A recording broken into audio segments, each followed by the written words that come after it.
Hello, nerds. Is this thing on? Am I on the internet right now? Is that happening? I believe it is. Hey, hi. Hey, Struggle Buzz. Hey, buddy.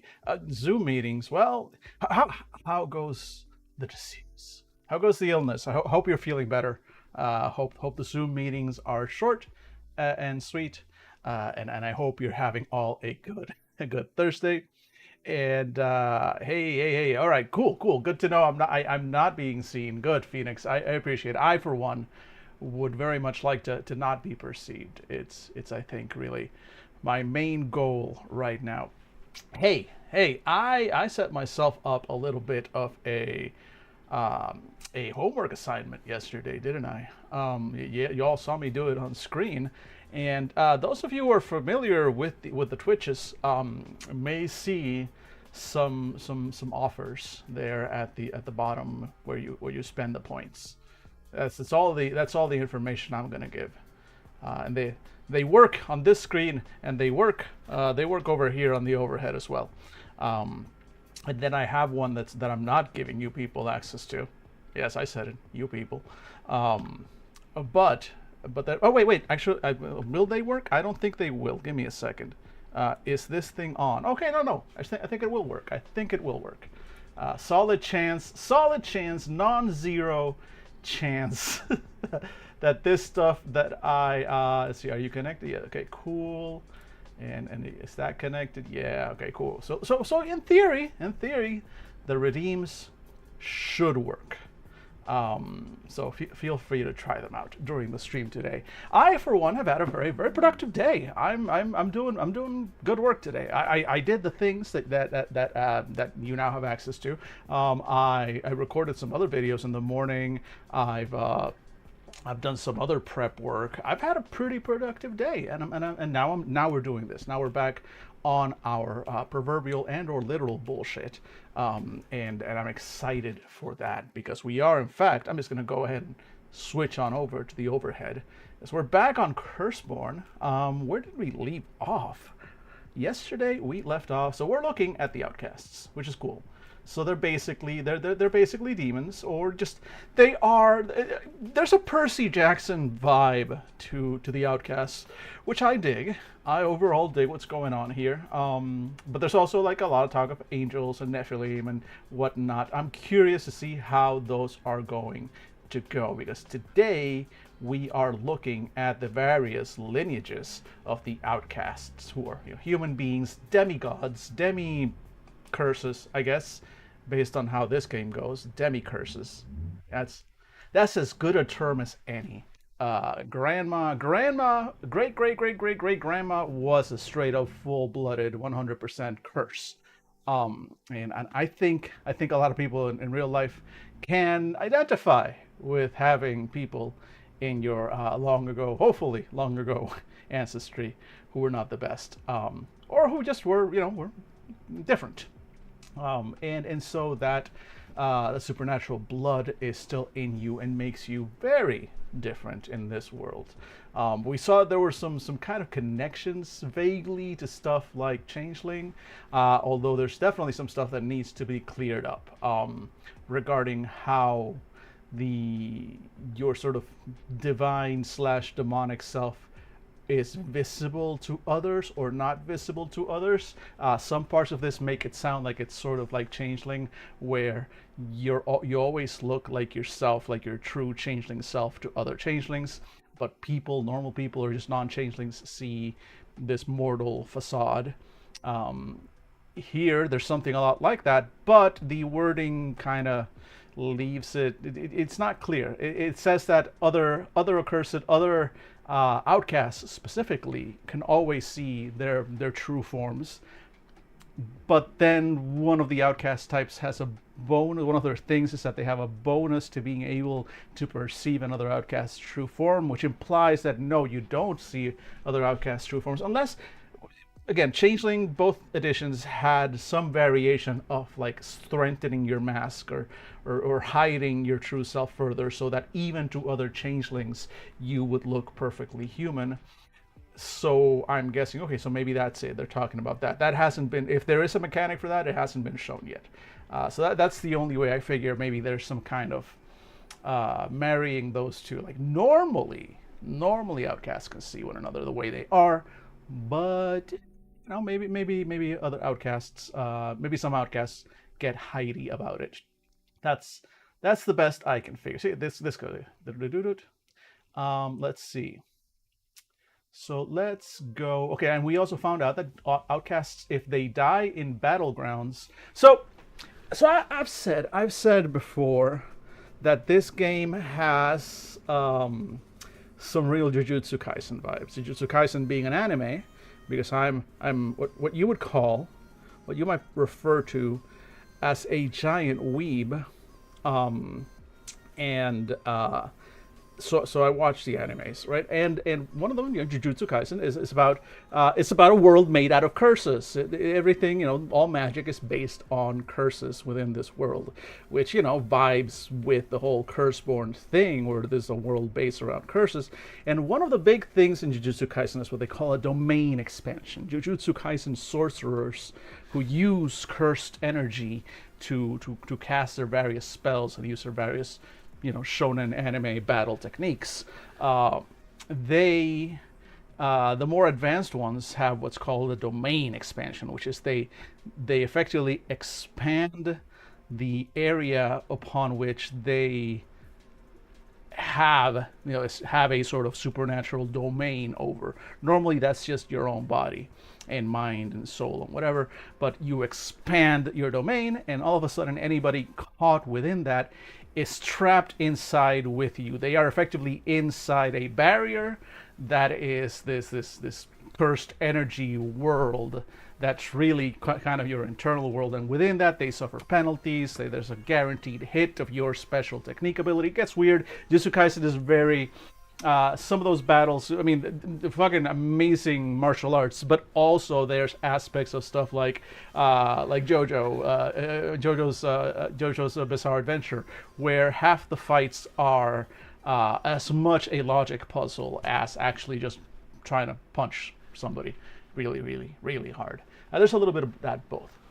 So point is, there are these alternate sort of pocket dimensions that get pulled out and fought in, and so this game has something similar. I mean, it's a different concept, but it's in that same arena once again. So there's these battlegrounds that are apparently bits of the outside that have leaked into our world, and so the rules are different there. And because outcasts have this connection to the outside, if they die in one of these battlegrounds, they don't die officially. They kind of come back. They lose their bonds, but they do effectively come back. They resurrect if they die in the battleground, which gives them a particular edge on it. Like they can go into battlegrounds and fight harder than others because they can take risks that others wouldn't be able to do without risking permanent death. So I like that concept. I like that idea of what they're doing here.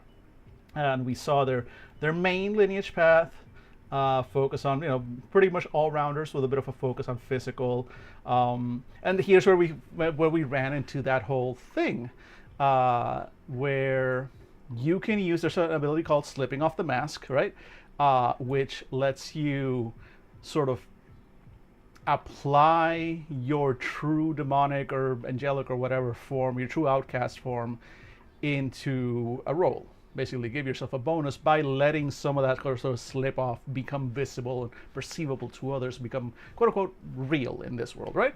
And so if you choose that, just being an outcast as your main lineage path, that becomes free for you to use, easy. But this is the part that confuses. Like, in addition, an outcast can automatically see the true form of another outcast by bleeding a curse die. But we thought we could already do that by default by being an outcast. So what does that mean? Not sure. Maybe at some point it will be presented with additional mechanics. I hope so. But let's see. And I think this is pretty much where we left off, right? No, yeah, no, okay, because we haven't studied the torments or anything. So we're diving right into damnation, right where we left off. Excited for that. Let's see. Damnation. As much as they might want to be, outcasts aren't completely human. Most of the time, that's fine, since they're so good at getting people to like them, but occasionally things go sideways. Anytime the character's curse dice pool reaches 0, okay, so this is a common thing we see in all of them, right?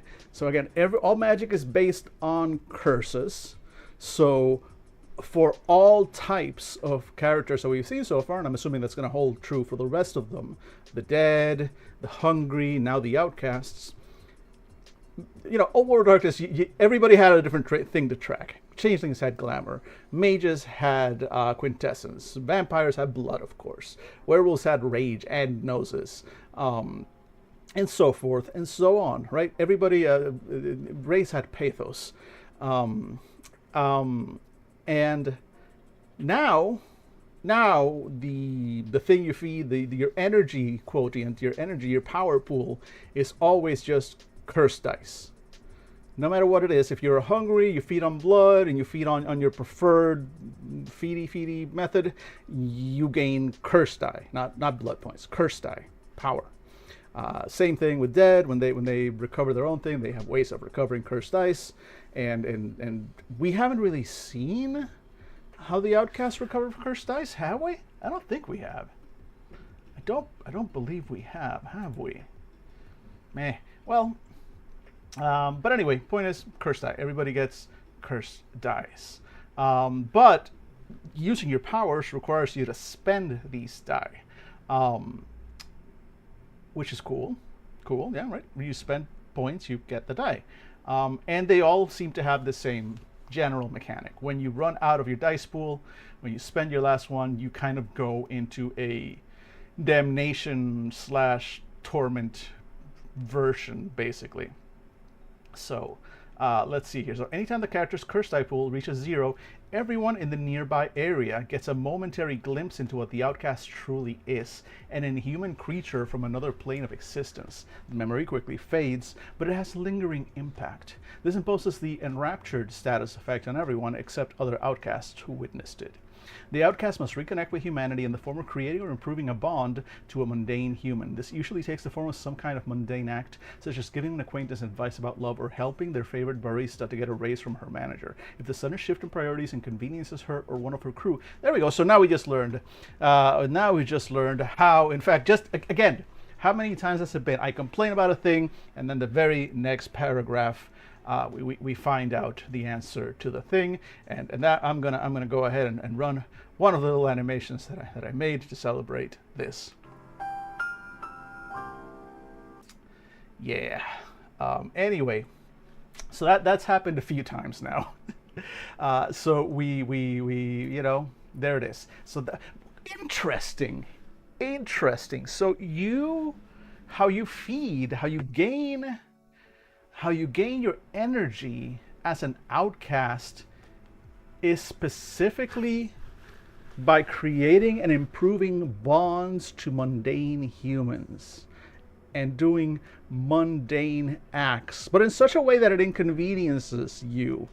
Like you have to go out of your way to assist to assist a friend, or assist somebody who you have an actual bond with, not just some money to a random stranger, in order to gain curse die or momentum. Interesting. Is that the only way they gain curse dice? I wonder. I haven't seen any others. But that's really interesting. Like literally, in order to regain power as a quote-unquote demon / fallen angel baby. Well, okay, no, that actually explains a lot. Explains a little bit of what we saw about Lillian, that she has her clients and she helps them become innocent. Interesting, and that's how she feeds, I guess. All right. Using kind words, rousing rhetoric to convince everyone else that we're good people, someone you can rely on, or at least someone you can lend a book to. But those other people, they aren't like the ones that see us at all the points. They don't stand in the mirror and see the horns, the wings, smallest flowers. Pretending to have so-called human relations seems like a waste of time because you clearly aren't from around here. Interesting. So the point of the whole thing with Outcasts and the story that you're telling there is, yeah, the only way Outcasts can survive is to constantly push our way back into our social circles that will inevitably freak out and remember that, oh yeah, we're not human. Every day I get trapped in my own head, blah, blah, blah, blah. So it is the fight here as an outcast, the balance that you have to strike is you need people who need people are the most outcasty people at all. They need people, which, damn. And but they're weirdos because, as I think we established yesterday, outcasts are rather autism coded. So they never get to forget that they're not one of those people. They're not quote unquote normal, and they'll never be. And sometimes every now and then you're gonna fuck up, and people around you are gonna see that. They're gonna see that you're a monster, that you're not normal, and that's not their experience. They don't know how to react. Interesting. I guess part of this is, I mean, this is Curseborne, so there is a built-in sort of edge to it, right? A built-in sort of edginess to it, but there's a little bit less of the unrelenting darkness from World of Darkness I'm seeing. I think Potato mentioned that yesterday, where said that there's a lot more fun than there is like ultra dark and ultra edge in what we've seen so far. So I appreciate it. I think, okay, cool, interesting.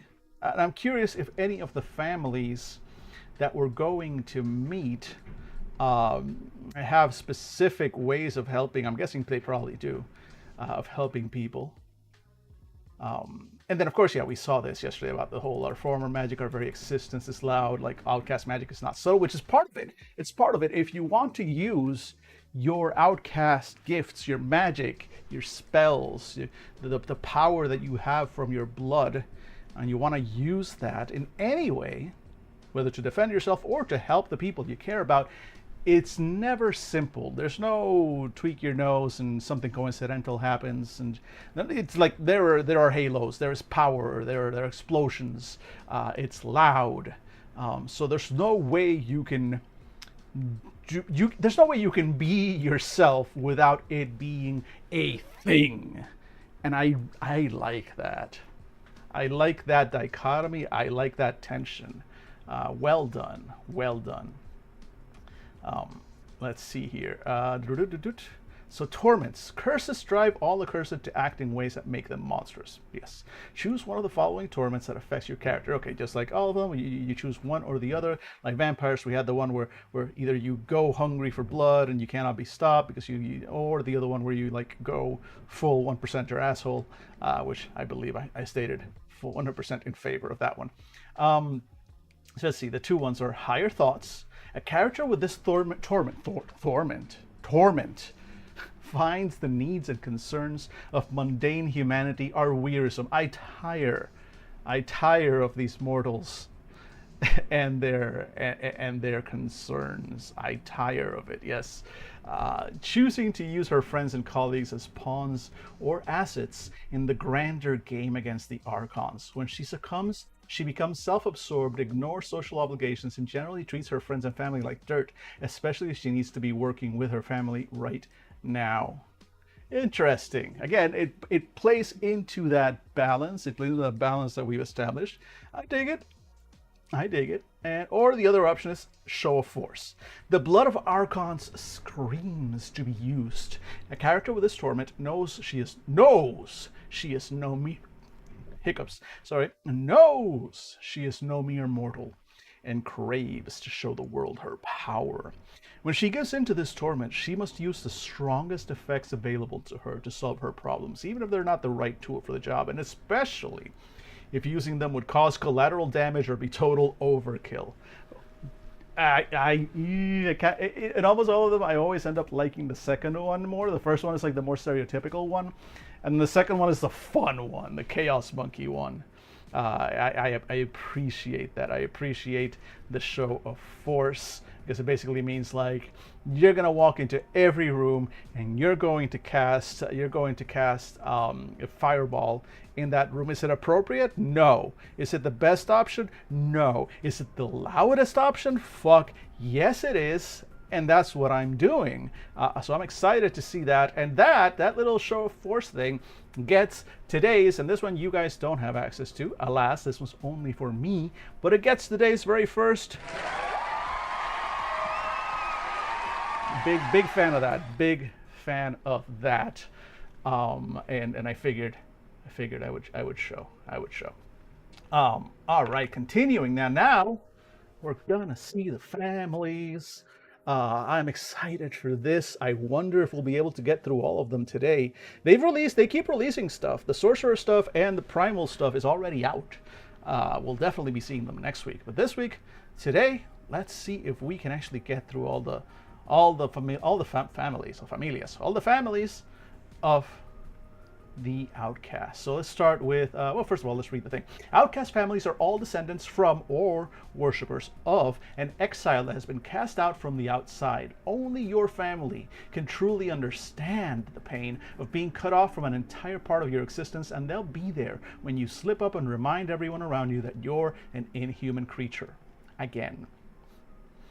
The Battleground Angels. Excellent shot, sister. They'll never know what hit them. Fuck off with the salute and don't call me sir. I'm Jamie and I'm tired of this soldier bullshit. Other exiles say that we, as outcasts, are the inheritors of the battlegrounds. This is technically true, I guess. There is a difference, however, between those lazy fools who rest on their inheritance and those who make something of it. We are the latter. It is our job to resist the Archons whenever possible. There is no such thing as safety in this world. We know the Archons can find us whenever they want, if they want to put the effort in. It doesn't matter what precautions we might have taken to keep them out. Sure, there are spells against prying, but they don't mean shit to the Archons. The powers of the outside are sinister and infectious. Our family are dedicated to archangels. We take our name from the 4 watchtower archangels of various Abrahamic magical traditions: Raphael, Gabriel, Michael, and Uriel. Each of these angels holds a special role within our family, and members dedicate themselves to one each. Often, this dedication takes place upon your 18th birthday, though adults who choose to pledge themselves to the Battleground Angels do so once their so-called training is complete. We consider ourselves amongst the most open of the outcast families. Our superiors will tell you that breeding an army is all well and good, but building an army is faster. They'll take all the militants we can get, no questions asked. Which is a problem, because some folks like me think we should be asking more questions of those who get accepted into our ranks. Our choice of archangel determines our path. Michael's children are the most numerous, consisting of skilled warriors and dangerous marksmen. Devotees of Raphael heal and support our militia. Those who serve Gabriel run comms, liaise with other families, and speak with members of different lineages. And finally, followers of Uriel, the smallest faction, act as the conscience of our family. We make sure we're doing the right thing for the right reasons and call out those who lose the way, which makes me super popular at family gatherings. Why do we do this? Because we're constantly told that we're at war. The outside seeps into the mortal world in insidious and terrifying ways. Servants of strange powers kidnap and experiment on humans. Demons walk the earth. Whole towns have been swallowed up when some Archon decided they wanted more real estate. A battleground is more than just a liminal in-between space. In a very real way, it is a part of us. Our family brings the fight to the outside rather than cowering and waiting for the outside to take our weapons, our homes, and our lives. Some say we're paranoid. Our superiors see enemies everywhere and respond to any perceived threat with overwhelming, sometimes excessive force. Honestly, our more radical members come across like a violent cult that wishes to subsume the rest of the outcasts into our crusade.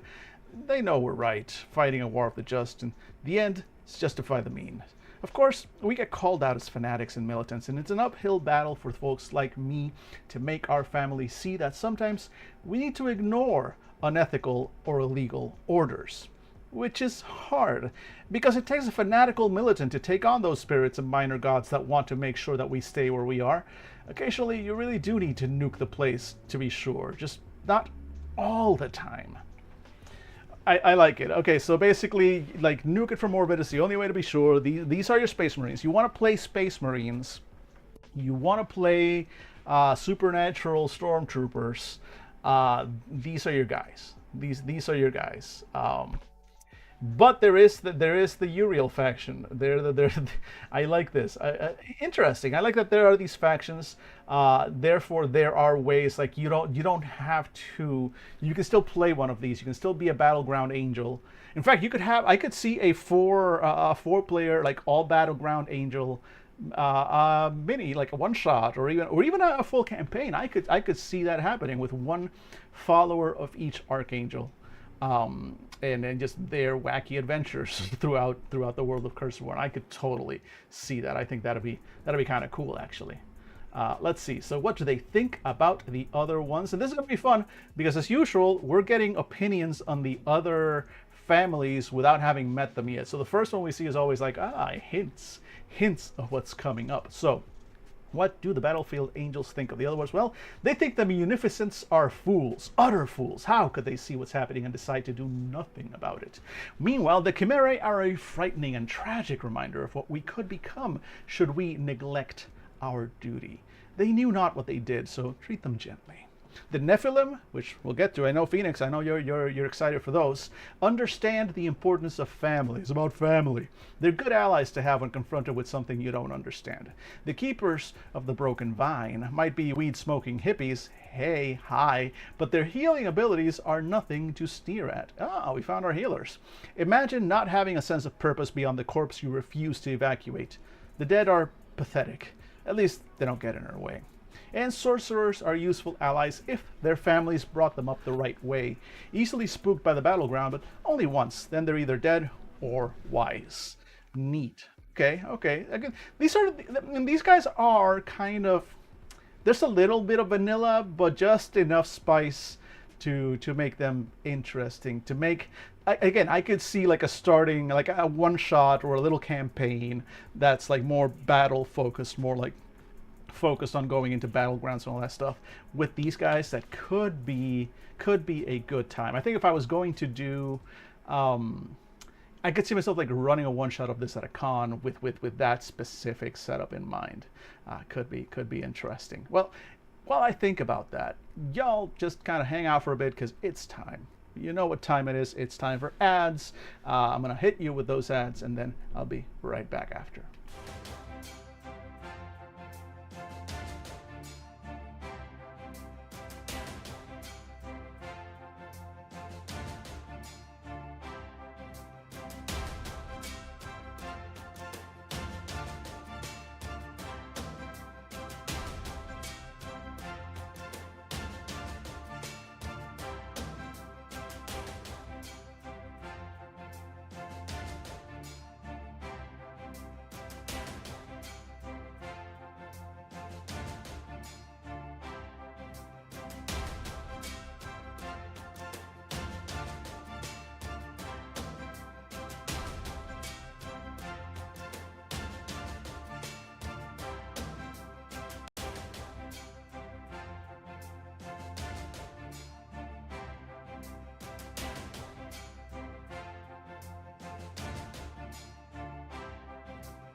And we're back, and hey, Hemang over on YouTube. As always, thank you for stopping by, saying hi. A new game called Life Eater. You might like it, so look into it. I will. Give me a second. Let me write that down. Life Eater game. I will check it out later. Thank you so much for the tip. And as always, thanks for hanging out. Much appreciated. We are back. And let's see, where did we leave off? We left off with looking at us. Okay, we saw other people's opinions on us, which is fucking great. And now let's see, others call us. So we are looking again at the Battleground Angels. Others call us militants, crusaders, angels, and many other not nice terms. They don't have to understand us. They just need to stay out of our way. Again, they're very much Space Marines. They're very much warriors and soldiers. It's in the name. It's in the name. Checks out.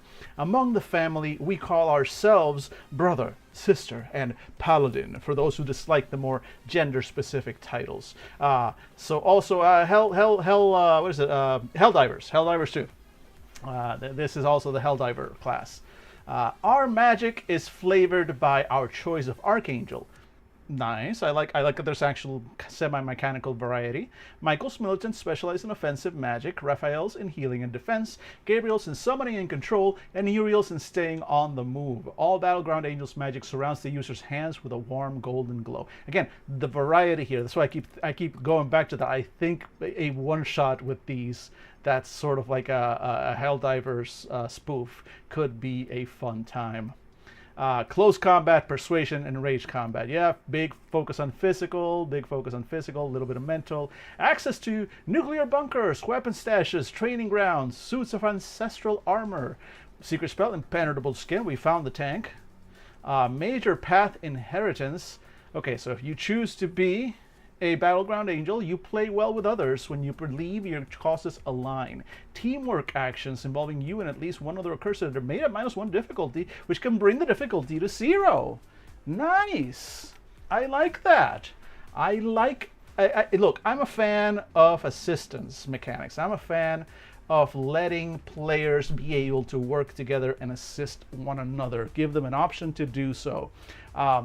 So anytime I see a character option that makes that more likely, that rewards it in some way, like for example, making such actions much easier, yeah, big fan of this. Big fan of this. I like this, and it makes them useful in ways. It makes them useful outside of combat, because teamwork is teamwork. They're not necessarily talking about a fight.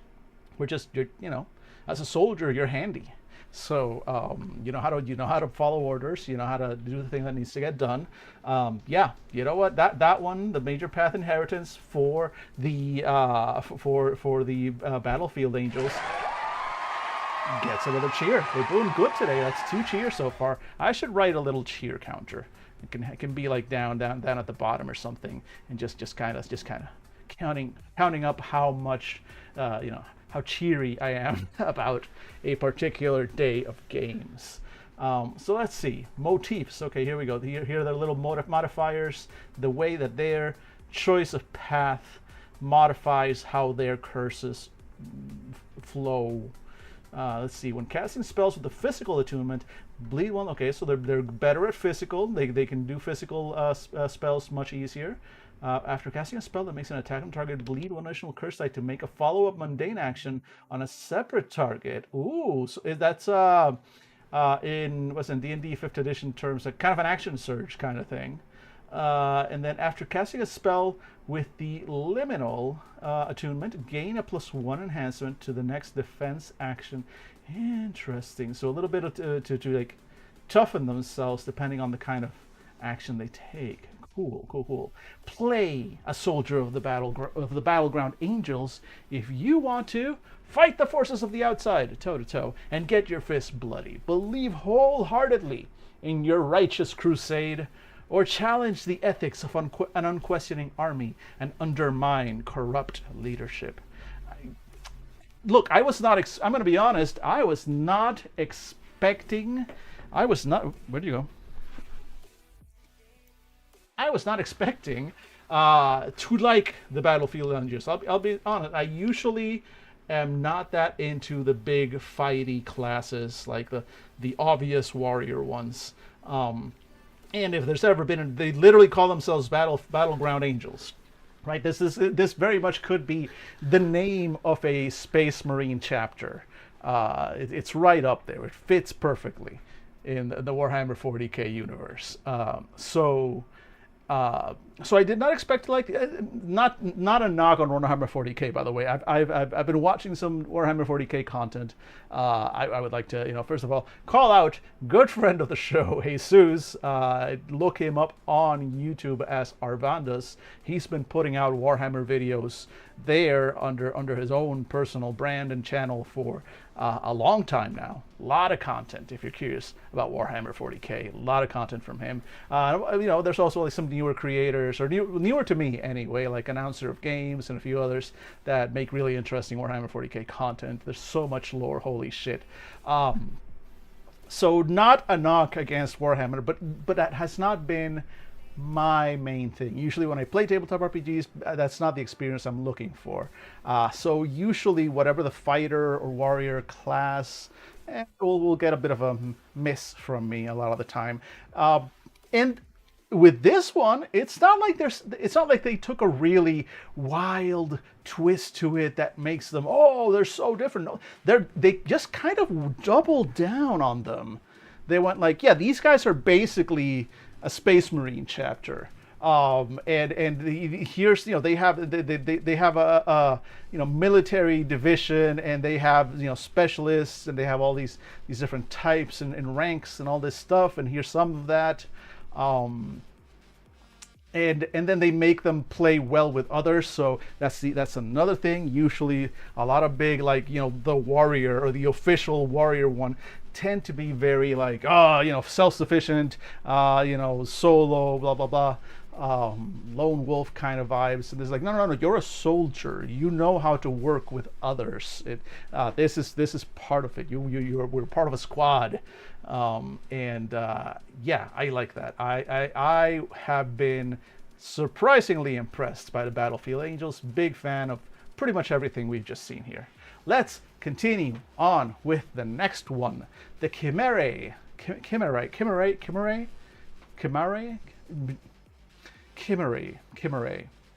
going to stop just kind of saying the name over and over and over eventually. Chimerae. Curses. All right. We may be monsters. Where is it?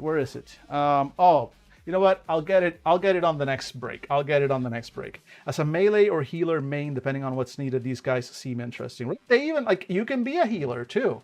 Like there's a specific which one are they? The Michael? Michael's or there's Raphael's healing and defense. So yeah, no, like each one will pick magical spells that kind of fit their vibe. I dig that. All right, let's see. The Chimerae. We may be monsters, but someday the world will call us miracle workers. Come here and sit next to me, child. No need to be afraid.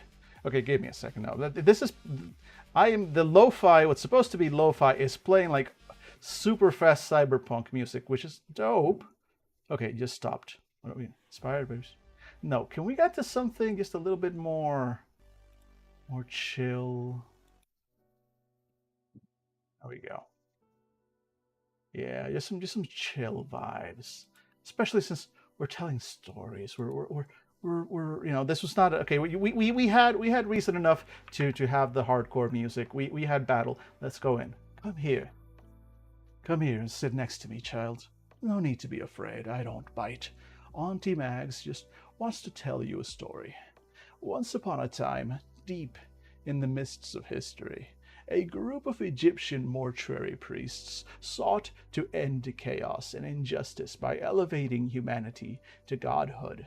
In hidden chambers, they devised rituals to summon the forces of the outside and imbue themselves with archonic power.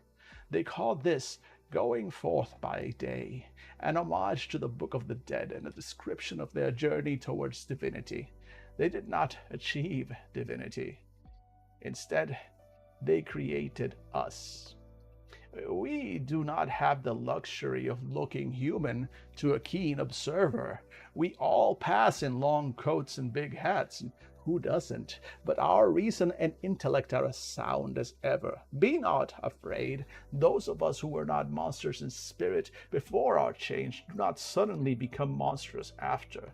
Though, of course, we have plenty of family members who lose control or even willingly succumb to their bestial nature. We are seekers and scientists, students of the outside and its intersections with this mortal coil.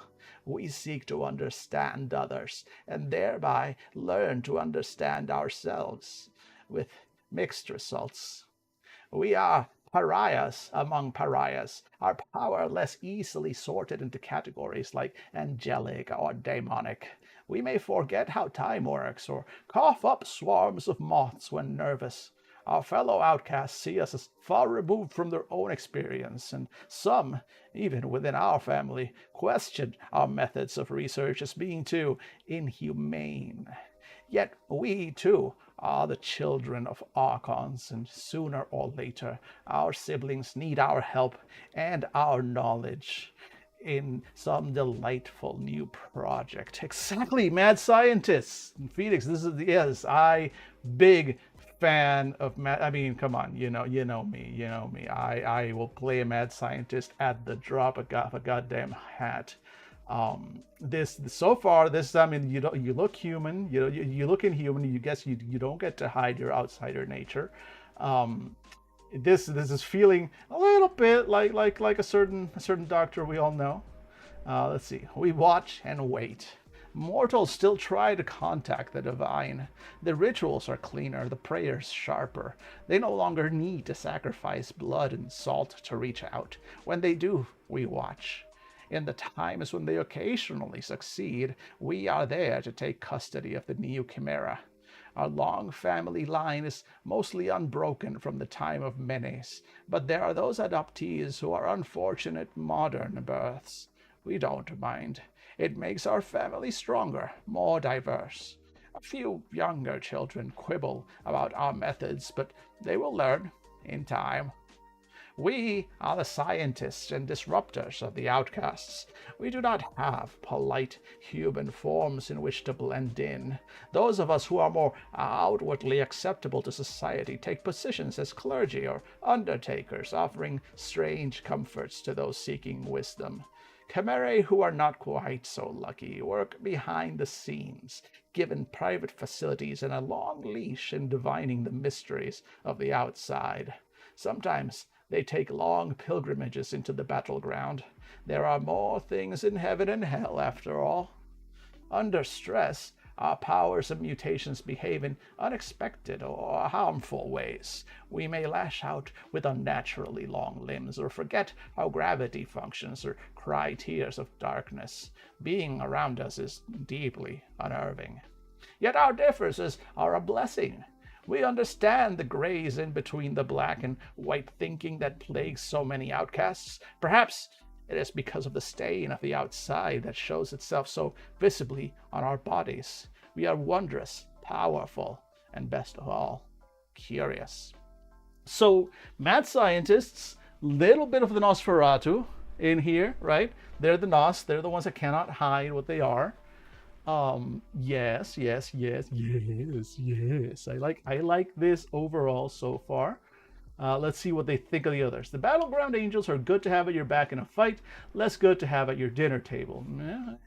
If the Nephilim know why we are the way we are, they aren't telling us. We understand that all knowledge comes with a price, but that doesn't stop many of us from resenting them. According to the Munificence, pleasure knows no bounds of form, and that delights us. Now, if only their wishes could make us less strange.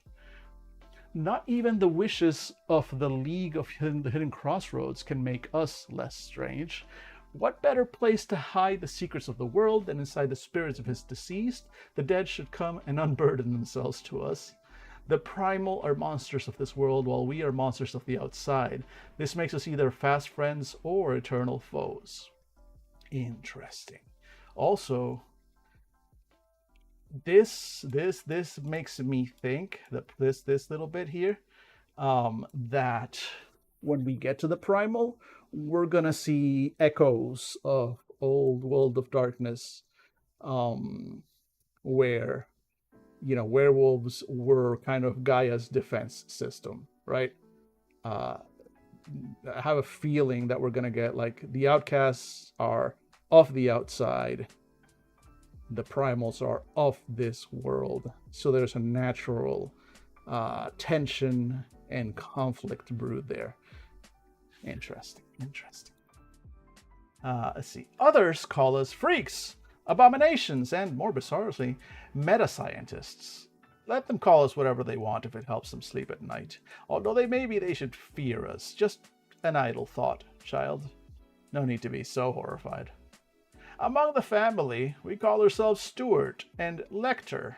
Some of us have taken on titles for ourselves, emulating the various academic degrees of the mundane world, but it's not like we have an accredited institution in our distinctive fields. Chimera magic mostly comes from our inhuman bodies. We may have wings, extendable joints, a tenuous relationship to gravity maintained only by active masking, etc. Due to our eldritch nature, however, chimera also have souls that can be pulled apart into many pieces and extracted from the body. A chimera who removes part of her soul may turn that shard into an object useful in our studies. Sometimes it's a plucked, faceted eyeball, like an insect that makes surveillance easier, or a bone dagger pulled from our own arms that we can use to defend ourselves. Being a monster has its advantages, after all. What?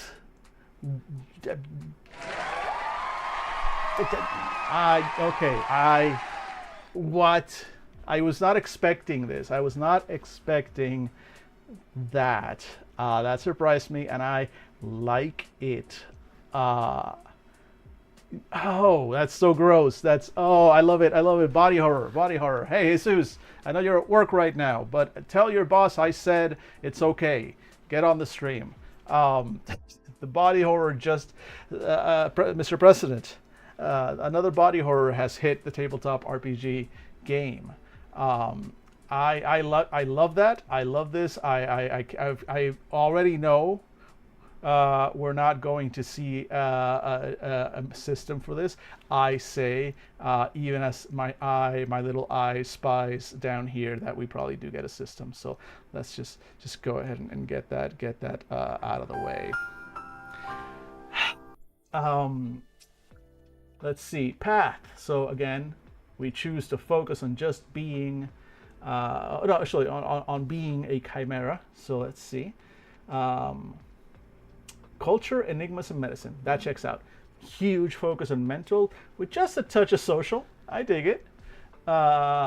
Hidden research studies, cults of esoteric worship, ancient sacrificial apparel, podcast about urban legends and folklore. I like that it's a little bit. You got your chocolate and you got your peanut butter. Mad scientists, but also mad scientists who are not above a little bit of the old ritual magic, and I kind of dig that. It's just, whatever it is, wherever the knowledge leads, right? Secret spell and venom. Chimera is in D&D. I think the chimera has like the scorpion tail. So yeah, there is a connection between chimera and venom and poisons. So let's see. Major path inheritance. By bleeding a curse die, the chimera can use their own flesh to create an organic item to suit their current needs. See, there's the system that I thought we weren't going to get. This adds +2 enhancement that stacks to related tasks and has 2 relevant tags. The item lasts until the chimera needs another one, at which point the character reabsorbs the first item back into their flesh. If the item is lost, it turns to dust after a scene and the character can create a new one. Cool. And there's no losing life about this. It's just it costs you a curse die. It is supernatural. It is cursed.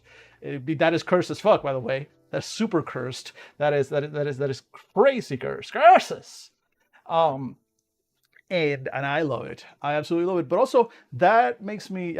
You're going to see something similar tomorrow when we talk about my game, when we talk about the crafters.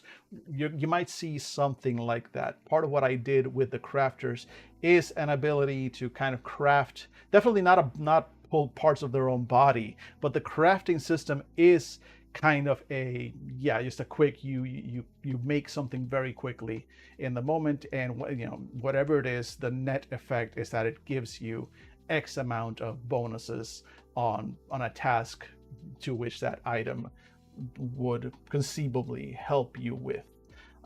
So that it's very close to this, surprisingly enough, which cool. uh, I like. I overall very much. Again, that is going to be like this third, fourth. I don't even know how many. Big fan of this. I am having a good time with this particular family. What are their motifs? Let's see. When casting spells with the liminal attunement, you may bleed one additional curse die to immediately gain a piece of evidence with 2 tags of your choice. Dope. I love bonuses to investigating shit. When casting spells from summoning manifestation, that's new. Is that they mean to say attunement, or is this just there's attunements and there's manifestations, or manifestations a category? I'm fascinated by what I haven't seen yet. I'm excited if we ever get to the whole what's going on with the system. I'm excited about that. You're a crafting system enthusiast.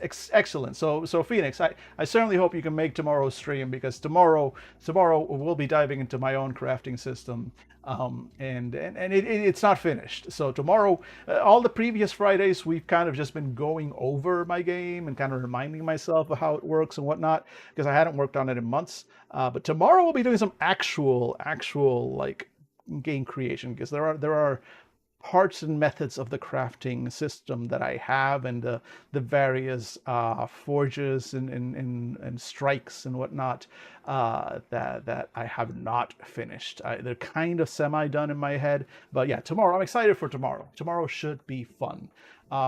Let's see here. When casting spells with the summoning manifestation, bleed 1 less. Okay, so you can summon things, or whatever summoning manifestation means. Cool.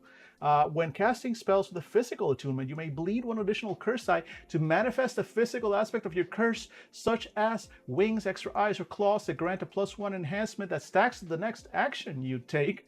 That's cool. I like that. You cast a spell, a physical spell, you throw your fireball or whatever it is, or you make yourself stronger, or again, I don't know what physical attunement spells look like yet, but you do the thing, it's physical. And as part of that, you put a little bit more oomph into it, and you get your horns, or you get your wings, or you get whatever, and then the next action, like they're there, and you can use them. Cool. I dig that. All right, play a chimera if you want to be an outcast among outcasts and sabotage from the fringe. Who doesn't? Curse yourself by playing God with petty lives. That's right, curse yourself. And explore crisis of ethics and identity on a journey of self-discovery. I like them. The mad scientists, the chimera, great, good. We got through them quickly. We are tearing through these, because these, I haven't had that many complaints about them. Like, the stuff we're seeing, mainly because okay, I'm not having that many complaints because the feeding of them is centralized. It's not, there's not as much back and forth with the different types of feeding, what you get or what you don't get with each one. So big fan of that. Or maybe that's why I haven't had to stop every time and bitch about it. But this countersign to that is that I hope there's an actual system for this whole thing.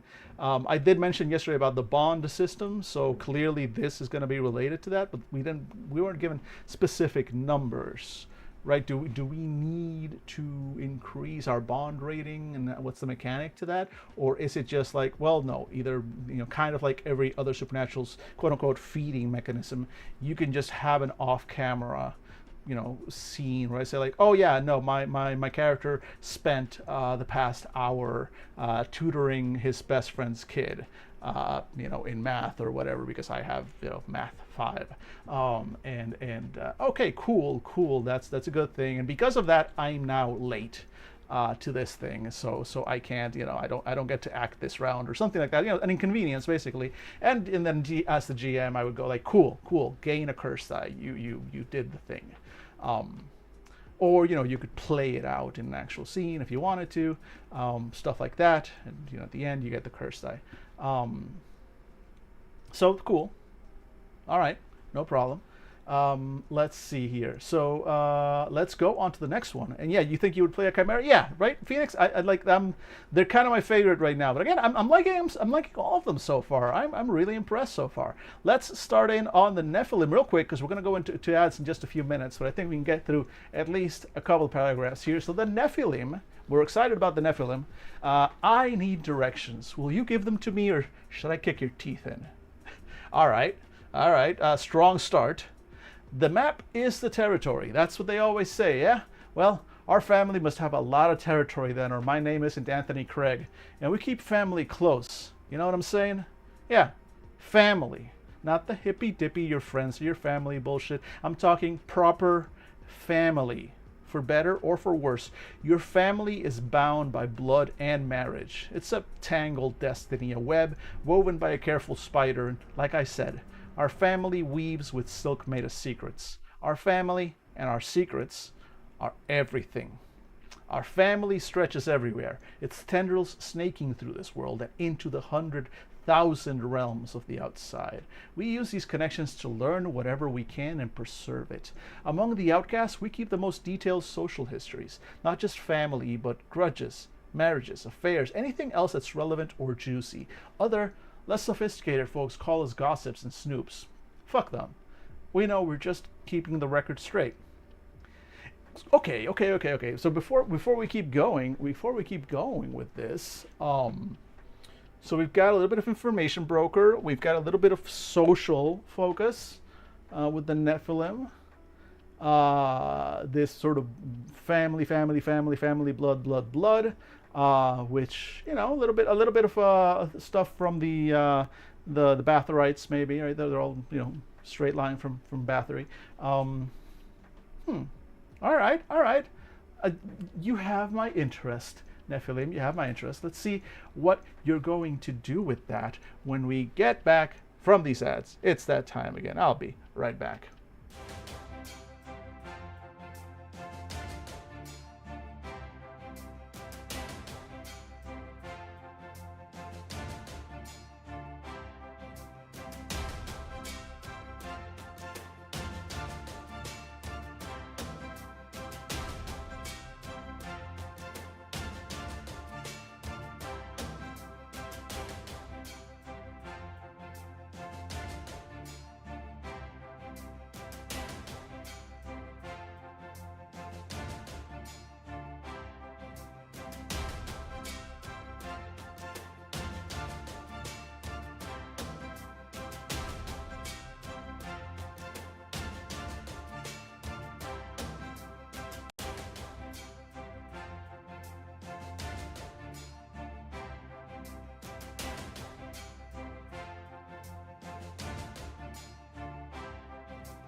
All right, let's get back to it, folks.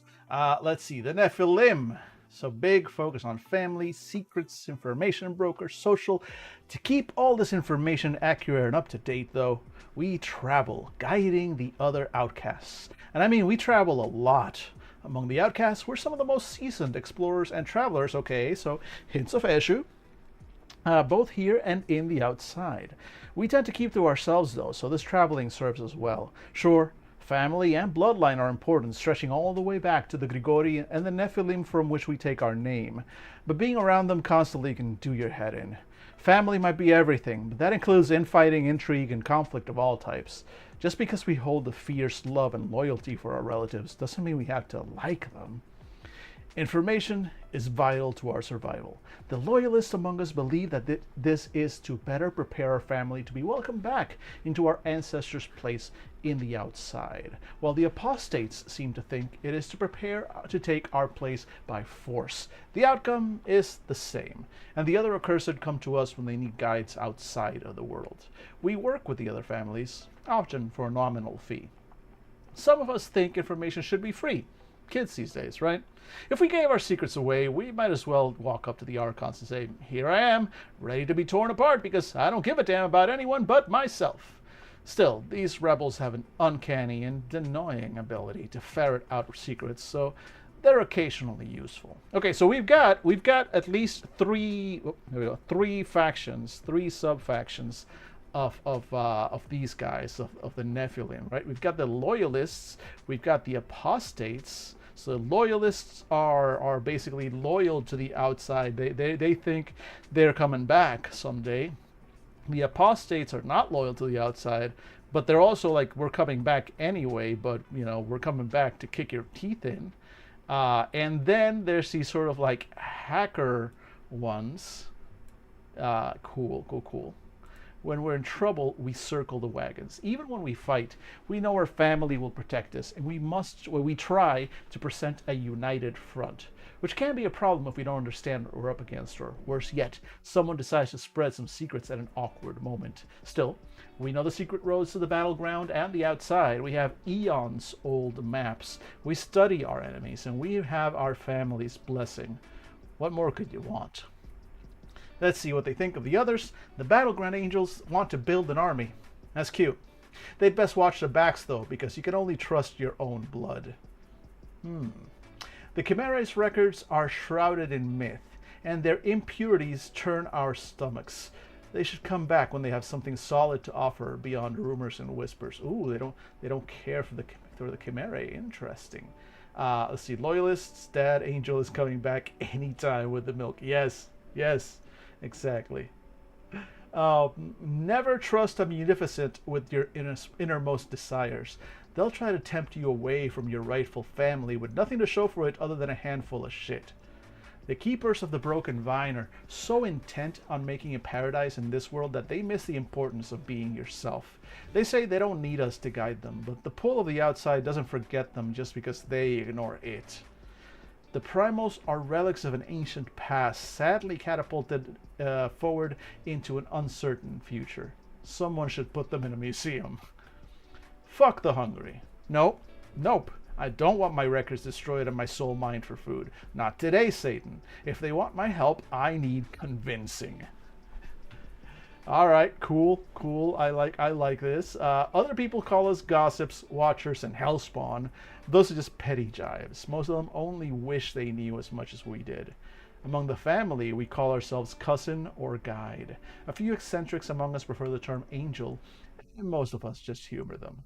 Magic is passed down from parent to child, and only rarely through adoption or marriage. Likely candidates are expected to have their own formidable magical skill. The Nephilim travel widely to build their power and seek out lost family members to strengthen their base. Interesting. Cultural, persuasion, and pilot because of the traveling. All-rounders with a focus on social.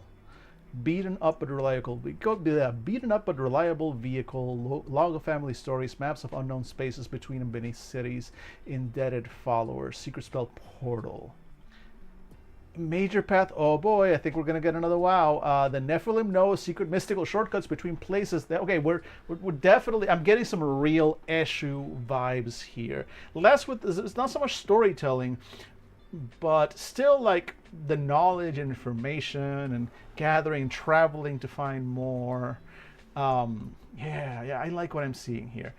Once per scene, you may bleed one curse die instead of two to quickly and quietly duck into and out of a nearby battleground, appearing in a location in the real world that you personally know about on the next round. You do not manifest your true form during this transport, nor do you need to perform a ritual to bring others with you.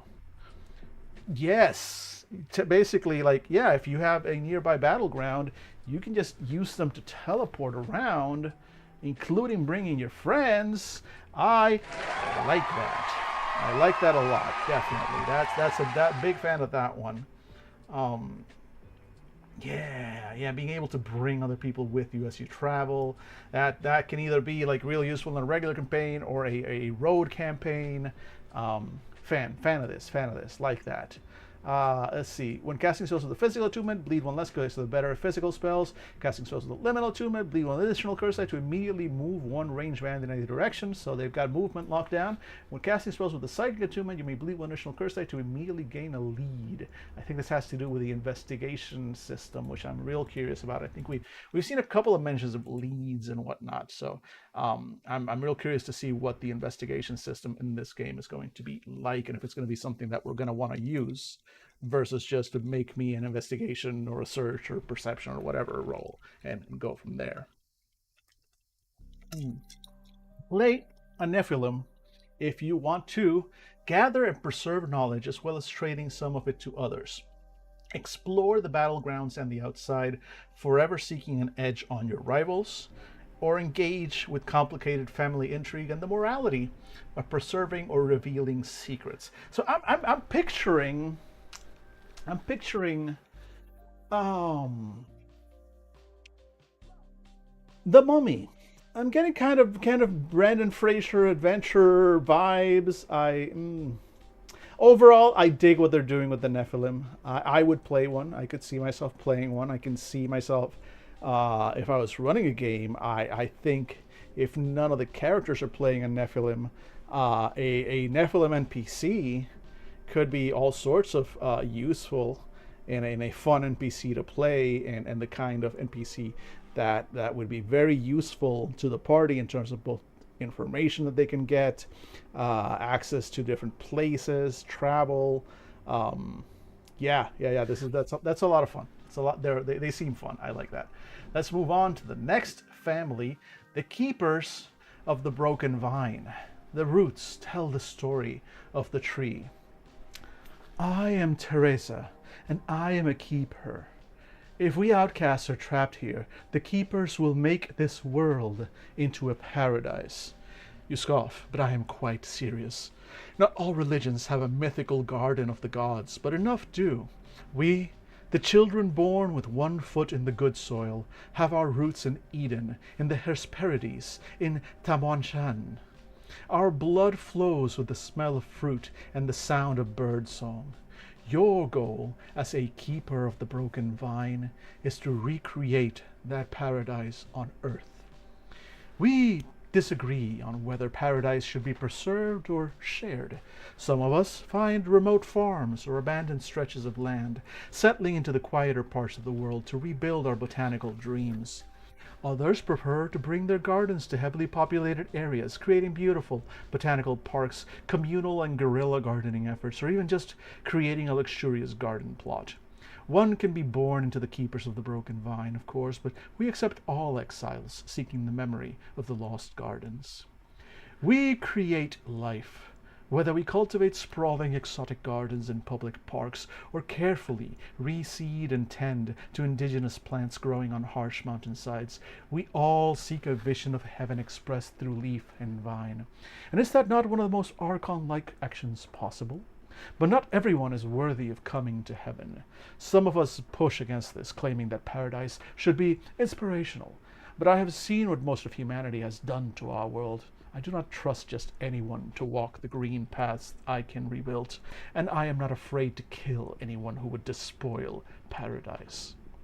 We tend our plants, and we bend them to our will. You may think us soft, but a wall of thorns as hard as oak and as sharp as knives will stop all but the most determined of intruders. Believe me, too, when I say that you may think you have a tolerance, but you've never smoked our cannabis or drunk our wine. What? You thought we were ascetics? Hardly. Paradise requires some measure of creature comforts. When we're in trouble, we disappear. No one knows the wilderness like we do, and you will never find us if we don't want to be found. And nature is not above making sure predators who threaten us disappear as well. Interesting. So basically, druids. It's a family of druids. Um, and I like that there are city druids and backroads druids. Basically, I would definitely play a city druid if I was going to play one of these. I'm a city boy. I would be an eco-terrorist Nephilim. Yes, yes. I mean, so Nephilim, not so much. I think one of these, one of the keepers of the broken vine, would be a better eco-terrorist. Did you mean that, or did you straight up mean Nephilim? Because now I'm curious what you meant there. Because I can see an eco-terrorist Nephilim, but the Nephilim are more about travel, family, and secrets in general. Eco-terrorist, the keepers, I think, would definitely be a better match there. Yeah, exactly. Okay. Yeah, I figured that's what you meant. No worries, no worries. Easy. We're just learning these names now, but yeah, definitely like an eco-terrorist could be one. They seem to be very focused on elemental and plant magic. Yes, that's it here. I was wondering if they also had a thing with animals, but it looks like it's mostly plant life. Um, yeah, it's almost all plants. No, nothing here for animals, which is cool. It's fine. It's fine. Poison ivy is still scary without the ability to control animals. Um, so let's see relations. The chimerae, defining themselves by their flaws rather than what they could be, seems rather short-sighted. Still, they're quite useful to have around during harvest season. The Nephilim have odd, even harmful ideas about family, culture, and society. Some of them are just bigots. Why do they respect us and seek us out when we care for everyone? Do they think we're allies? I like that. The only family who can drink us dry are the munificents. What bliss to have them at parties. What trouble to have them at harvest. The League of the Hidden Crossroads. Oh, I'm so excited to get to the Hidden Crossroads. I love me a good crossroad demon. The League of the Hidden Crossroads likes to tell us how to do things. They say they just want to help us be our best selves. They want to get back to a shit situation rather than realizing that they're already in paradise. Everything has its time, that's just common knowledge. Seems the dead can't decide what their time is. Ooh, that's kind of catty against the dead. But it makes sense that the nature-focused druids would be big on the cycle of life and death. We'll feed the hungry, so long as they don't try to eat us instead. They're fun at parties. Other people call us wood witches, Edenites, and recluses. Not all of us hide away, but those of us who aren't foolish enough to throw open the doors to paradise are right to be considered recluses. Among the family, we call ourselves gardener, alder, granny, or grampy. It always does to show a little respect to your elders. We specialize in elemental and plant magic, as well as creating powerful concoctions out of the fruits we grow. Path skills, medicine, science, and survival, those all match in. So far, I haven't seen a single one where I go like, oh, that skill doesn't make sense for that kind of type of character. Pretty much all-rounders with a focus on mental. They have access to town land allotments, daily curated gardens passes, gardening equipment, an opulent wine cellar. Secret spell photosynthesis. Interesting. I need to see these spells someday. I mean, I will. Presumably they're coming. Major path inheritance. You have a -1 difficulty in attempts to identify, cure, and craft poisons. Okay. Further, once seen, you can have all the ingredients necessary to spend an action to create an herbal medicine that has a +3 enhancement that stacks or imbue that has a +3 enhancement that stacks or imbue an item with the poison tag. The concoction spoils at the end of the scene. Hey, all right. So a little bit of a sort of alchemist kind of potion maker vibe there. Interesting. And the fact that you can do this like once per scene, so every scene you can do this at least once. It just costs you an action. You create this. That's cool. I like that. When casting spells with the elemental attunement, bleed one less. Okay, so elemental spells are easier for them. Physical spells effectively have the elemental attunement for them. And casting spells with this physical attunement, so big on physical, elemental, this world. You may bleed one additional curse die to animate a nearby plant, giving it a fright template. Again, kind of like we saw a fright template for the ghosts. Still looks like a fright is a specific NPC or monster or creature template. We'll get to that soon enough, hopefully. It acts under the story guide's control. So not under your control, but I like that. So whenever you cast a physical attunement spell, they already have the elemental attunement, and you can spend one additional curse die. And okay, that's cool. That's cool. I kind of dig that. I kind of dig, again, poison ivy vibes. Love it. Play a Keeper of the Broken Vine if you want to become a green wizard or swamp witch and put the city to the torch. Poison Ivy vibes again. Struggle between hiding from consumer culture or teaching people a better way to live. I'll thank you to not call me out like that. And play with themes of growth, community building, and nature. Okay, cool. I like the Keepers. They're pretty straightforward. There's nothing wrong with them overall. I like their powers. I don't know if I would necessarily play one as much as I love playing a good stoner. As much as I love playing me a good stoner, honestly, my past few years on Fandible have been one stoner after another. I think, honestly, like I legitimately cannot remember the last time one of my characters was not at least partially defined as stoner. I just, there's just a little part of me that hits every character. Have I worn out the trope? I don't think I have. It's just it's a little like Dan's signature, But despite that, you can look, man. Anyone can be a stoner. Anyone can be. I believe in you. You who are watching this video, you too could be a stoner if you're willing to try. It's fine. I have nothing against them, Struggle Buzz. I have nothing against the Keepers.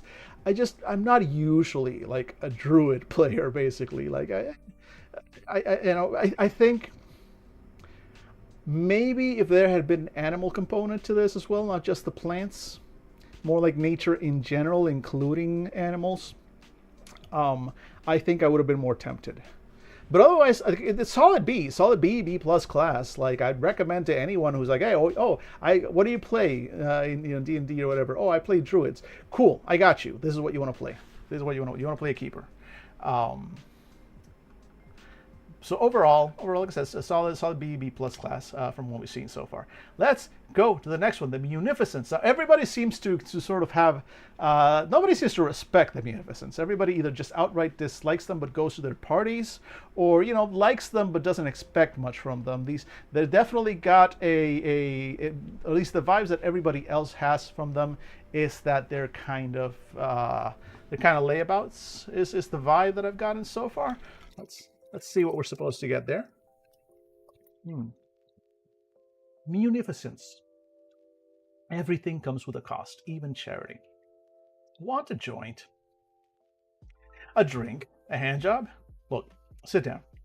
Your pacing makes me nervous, and nobody likes Robert when he's nervous. I'm Robert, by the way.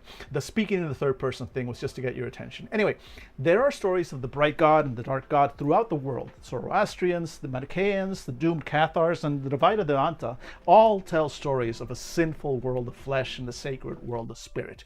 We're all stuck down here in the fleshy sin world, but we should try to get up to the spiritual realm. To us, the outside is that realm of spirit. Our ancestors were booted out of it for some crime or another, probably having to do with the creation of our family. So we need to redeem ourselves, or at least treat others better than we've been treated. Our sacred duty is giving others what they want. We are the children of jinns who can fulfill any wish you can name, or the half-human asuras who seek power at any cost. If mortals must pass through a valley of temptation and grief to wash their souls clean, why then we must do what we can to help. I like genies. Okay, I'm getting excited. We might have another WoW coming soon. Let's see. Except nothing is accepted for free. Look, we're not demons. We have no interest in torturing you or scourging your sins from your soul. It's just that charity isn't what it used to be. At one time, you could give someone some cash and they'd be grateful, but now everyone assumes it's part of a con. And maybe it is, because we're doing it for our own self-interest and getting out of this sinful world. But that self-interest needs to be evident, so we do good, but we have to charge for the privilege. Sure, it looks like temptation, but that's just how we have to play the game. We are wealthy, beautiful, and successful. Of course we take our payment in earthly goods. We are the slender Instagram model inspiring people to fitness, the Silicon Valley billionaire making the next big thing, the cult leader showing people the way to enlightenment, or the politician who needs to play a dirty game to do the right things. We're idealists stuck in a world of realism, and we need wealth, power, and celebrity to get things done. Not everyone agrees in charging, though. Some of our more extreme cases think we should skip the surcharge and go right to the salvation. And sure, that sounds good in principle, but nobody believes happiness comes for free. Everyone assumes we're drug dealers peddling happiness, so we may as well get paid for it. When threatened, we tend to regress into our worst selves. We seek out our vices and indulge in them, focusing more on degrading ourselves than on helping others. We don't enjoy direct confrontation and work through a network of money, proxies, and occasionally hired muscle. We're also not innately selfish. If we discover a new pleasure, we want to share it with as many people as possible. Okay, so let's see. First impressions of the munificence. Toreador, party people, but... okay, so the gene, I wonder if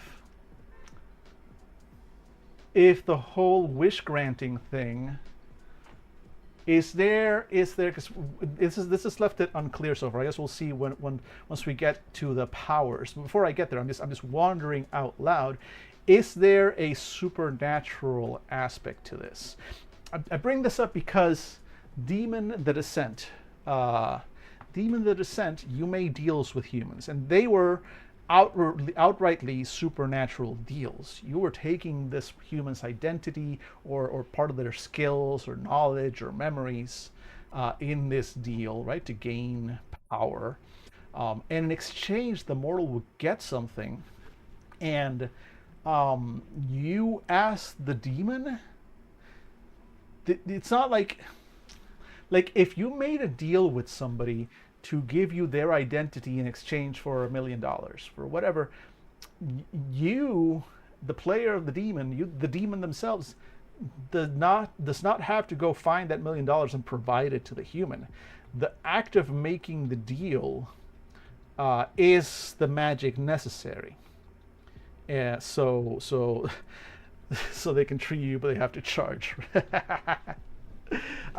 Yes, but I'm wondering, like, is there a magical sense to this, or is it more like, well, no, we have wealth and power and all this stuff, and that's what we use to grant, quote unquote, grant these wishes. I'm curious to see which approach they are taking with that. Let us continue on, my friends. What do they think of the others? So we've seen what everybody thinks of them.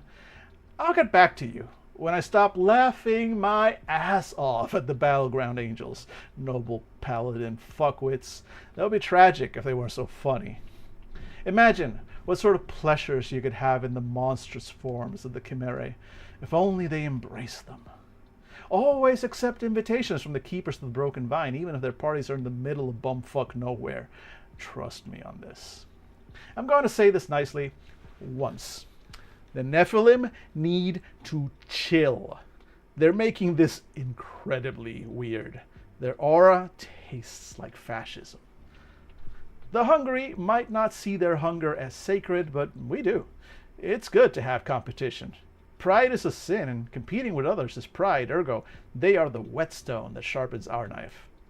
Bless their little hearts, the sorcerers amuse us. Self-sacrifice is so last millennium. Other people call us tempters, devils, and sinners, and sometimes things far worse. Haters gotta hate. Among the family, we call ourselves Epicurean, Watcher, and Lure, and sometimes things far worse. We have a special talent for manipulation and control. Our magic focuses on granting wishes, controlling minds, and presenting the face the public most wants to see. Okay.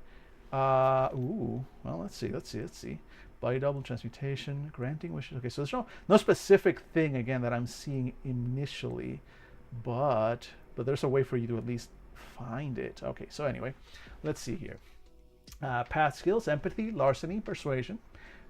The larceny one is kind of a surprise, but I can see it. I can see it, especially if in the granting wishes thing you actually do have to put in the legwork.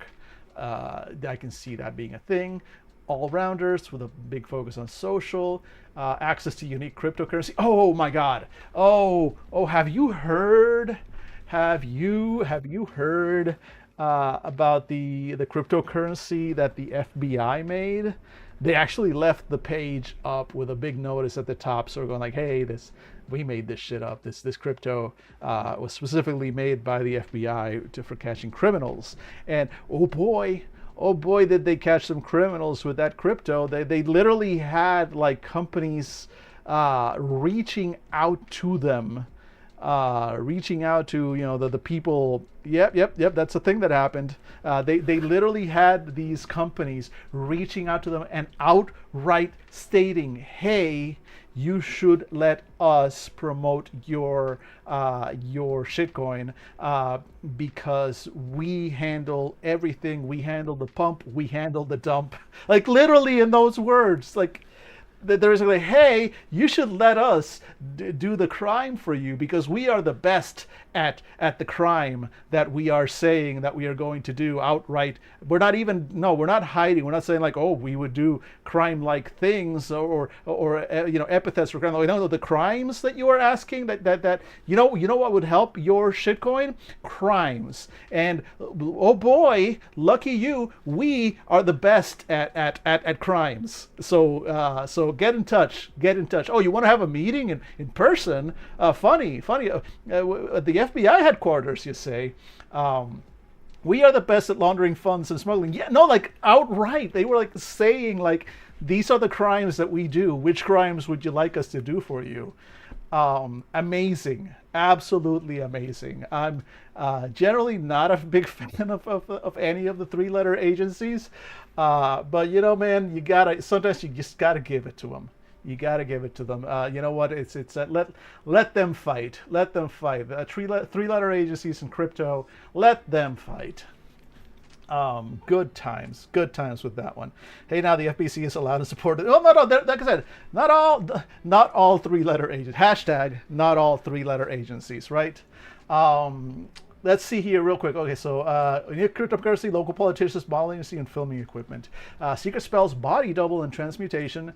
Major path inheritance. When you take an action to persuade someone, do so with +1 enhancement that stacks, and you gain access to the following trick: Innermost Desire. Spend 1 hit. Target reveals to you their innermost desire and what they would do to gain it. I like this. Motius, when casting spells with the psychic attunement, you may bleed 1 additional curse die to inflict the unlucky status effect on 1 person in the scene with you. When casting spells with the emotional attunement, bleed 1 less curse die to emit. Okay, so you're good at emotional attunements. And casting attack spells with the emotional psychic attunements, you may bleed 1 additional to apply the effect to a second target. All makes sense. Very good. I really like this. I think they make. My first instinct, though, is that they're going to make better NPCs than PCs. But who knows? Play a munificent if you want to be rich, famous, and beloved at the cost of innocence, spark a deep and dangerous emotions in others, or strike a balance between self-delusion and crass materialism. I think I would enjoy having one of these as an NPC play. Like I would give one of these, not the keeper, sorry, the munificence would make a fun NPC for a party. Is mostly what I think. CEO is also 3 letters, and let them fight. I am with you, Phoenix, on this one. I am with you. All right, holy shit, we are powering through all of these. We are now about to dive into the League of the Hidden Crossroads immediately after these messages. Again, it's that time. Be right back, folks. Bear with us.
And we're back. Boy, oh boy, ladies and gentlemen. First of all, I'm excited. I'm several kinds of excited. First of all, because we're so close. I think this is the last. Is this the last one?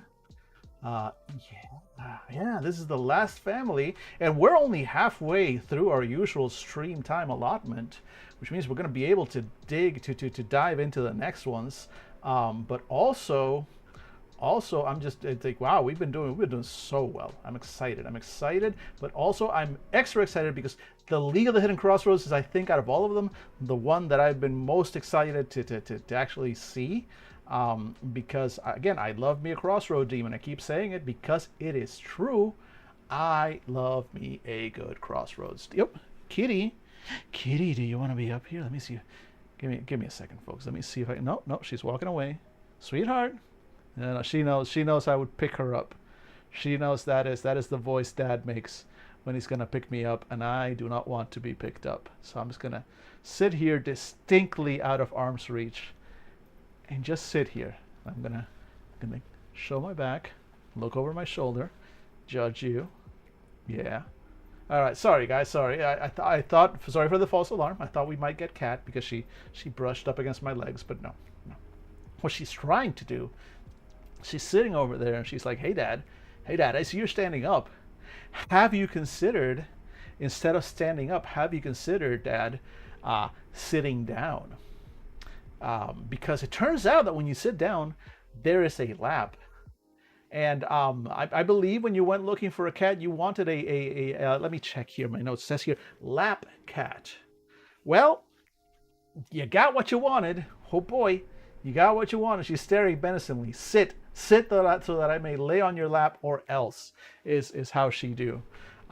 She is lovely. I love her. Look, I'm so excited for the League of the Hidden Crossroads. I love me a good crossroad demon. Let's fucking go. I can help you if you want. Let's make a deal.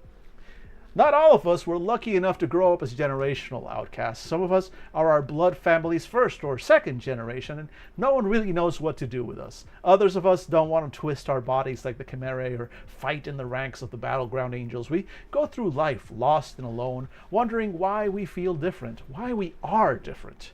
I had such a hard road that people started calling me Hard Luck Lucy. I was at a crossroad in my life, and I was willing to do anything to feel like I was part of something. Then I made a deal with an outsider. Oh, these are the warlocks. These are your warlocks. Or yeah, warlocks are the ones with a patron, right? Yeah, warlocks. Okay, we found our warlocks, but also I think we may have found. Yeah. Hi, sweetheart. Oh, come on, say hi. Say hi to the people. Say hi to everybody. Oh my God, there we go. Oh, no, sweetheart, come on. No, you already want down? You already want out? There we go. Yeah, bite. Don't bite me. I'm just holding you. I'm just a sweet little kitty. See, look at that. Did you see yourself on screen? No? You're looking down? Oh, okay, you want to go down. There we go. All right, y'all got a little bit of it. By the way, I haven't shown you today's shirt. Today's shirt is one of my favorites. It's a little wizard shirt. It says "Become Unponderable." If you know the meme, you know the meme. I love this shirt. I love this shirt very much. All right, y'all got a little bit of Esme. Now, so the League of the Hidden Crossroads are they're humans. They start as humans. They make a deal with an outcast, or an outsider rather, and they're warlocks, right? If you ever run Invisible Sun, you wear that. Oh yes, no, this is 100% an Invisible Sun shirt. And look, one of these days, we're gonna kind of do this, but to Invisible Sun. Maybe not in as much detail, but goddamn, I need to get some kind of use out of all the shit I have with Invisible. I have everything. Okay, every single Invisible Sun book, every deck of cards, every figurine, every little plastic or cardboard doodad, the black cube itself, all of it. I have all that shit because you're correct, Struggle Bus. All that stuff is dope as hell. and unfortunately, I will never get to play it with Fandible. I will probably never get to play that in person with anybody. I don't know. I mean, who knows? I would love to. I would love to.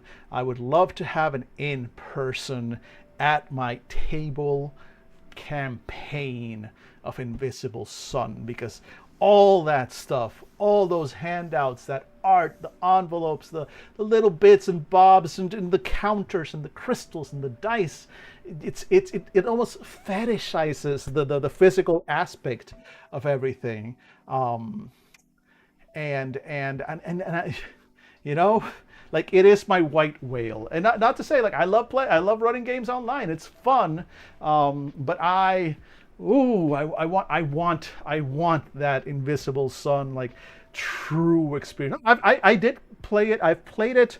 I think we played years ago. We played a very short but very fun mini campaign run by Daniel Anderlich from Explorers Wanted. That one was, like, not recorded or anything. It was just like he offered to run, and that was a fun time. Um, and I got to play a one shot of it at one of the Metatopias or what DexCon or one of those. And that was also a lot of fun. That one was in person. The other one was online. That one was in person with all the bits and bobs, and that one was a lot of fun. And yeah, someday. But if nothing else, at the very least, I can make content out of the goddamn thing. It's just sitting there, weighing down an entire shelf of books. It gets its own. Like, I can do this. I can do this. Give me a second. Give me a second. Let me see here. Can I do this? Let me set this up. Let me set this up real quick, because I can, in fact, do this. Um, let's see. There we go. Connecting to my. Okay, cool. So, in theory, if I were to do this, aha! Oh, it is upside down. There we go. Okay, look. I'm taking you. No, stop. Wait. It insists on being upside down. Bear with me, folks. Bear with me. I just need to show you something, but I need to fix this. Okay, I know why you're upside down. Okay, flipping. Okay, there we go. Is that correct? Okay, there we go. Correctly mirrored. Okay, wait. Headphones off. Headphones off. All right, folks. Folks, you're getting a tour. You're getting a tour. Look at that. Look at that. This is. These things are not Invisible Sun. I was given as a gift the secret lair cards for Dungeons and Dragons. We'll show those off later. But this entire shelf, every single book there, everything, it's all Invisible Sun.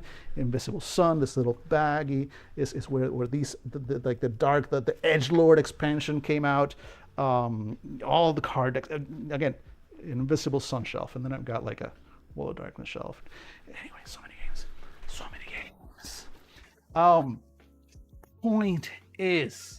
Point is, all right, let's bring back the app. Enough of that. There we go. Let me put this back where it belongs. There we go. Click, stay. All right, let me just reconnect you so you'll die on me. Beautiful. All right, there we go. Done. Anyway, point is, I want to play that someday. Anyway, we should probably get back to what I'm actually doing here on this stream, which is the League of the Hidden Crossroads. So these guys are warlocks, I think we've established. Let's see here. Few outcasts are born. Few outcasts. What's a Dark Sun elevator pitch? Dark Sun? No, Invisible Sun. You're thinking Dark Sun is a whole other thing. The Dark Sun elevator pitch is D&D, but edgier. Please ignore the slavery. Invisible Sun is. How do I put an elevator pitch for a game that literally weighs like 50 pounds? It is the world. The world you know it as you know it is a lie. It is an illusion, and you've finally woken up. Magic is real. It's always been real, and you are finally back home in Satyrine, the city of the greatest city under the Invisible Sun. You are a Visle, a being of magic, a caster, a magician, a wizard, and you will live your life in the true world, even though you may never forget the tempting lie of shadow that you have woken up from. Basically, I think that's as simple as I can make it. It is an incredibly detailed setting. So much stuff, so many different types of magic. Each type of character has their own unique methods of casting magic, both methods and like gameplay systems. And all of them are very interesting and very cool, very detailed. It reminds me almost of stuff like Ars Magica, where it's about your characters and the high weirdness that they get up to. It's very much a collaborative game as well. You build everything with the players, so you build a game world that matters to them as they build the characters themselves. It's a lot of fun. But you have to be fully 100% invested to make it work. You have to be fully 100% like, okay, we're going weird with it, and I am going to take the time to like learn how my character works, learn their systems, and think about them. So it is an investment. It's a hard sell, honestly. It is a hard sell for a lot of people.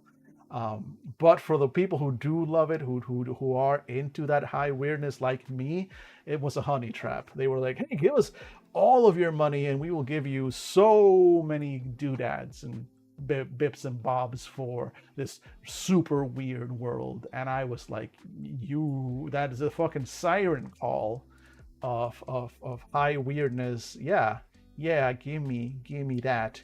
Give me that. Boy, oh boy, did they get me. And then of course I spent all that money and we'll never play it in person.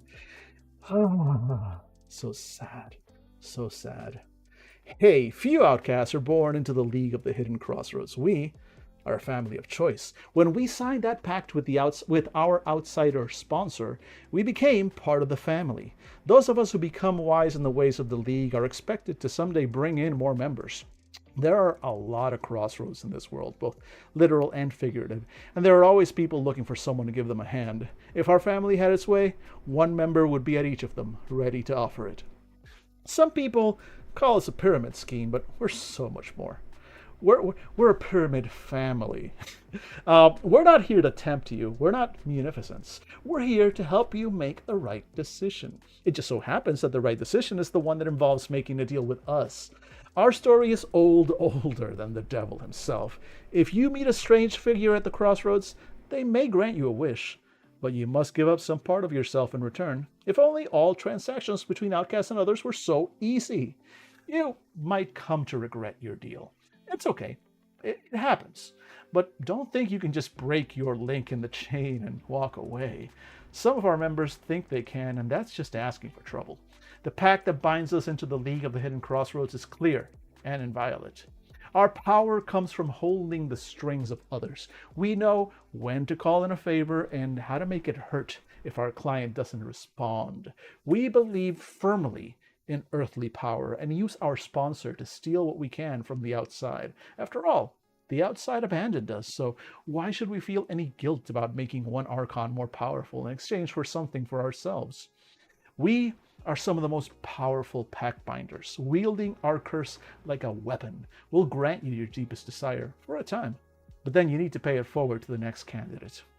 Okay, interesting. So this one does appear to have a little bit more of the wish granting thing as well, but this is more of a deal. So the previous ones are granting wishes, while these guys are making deals. Interesting.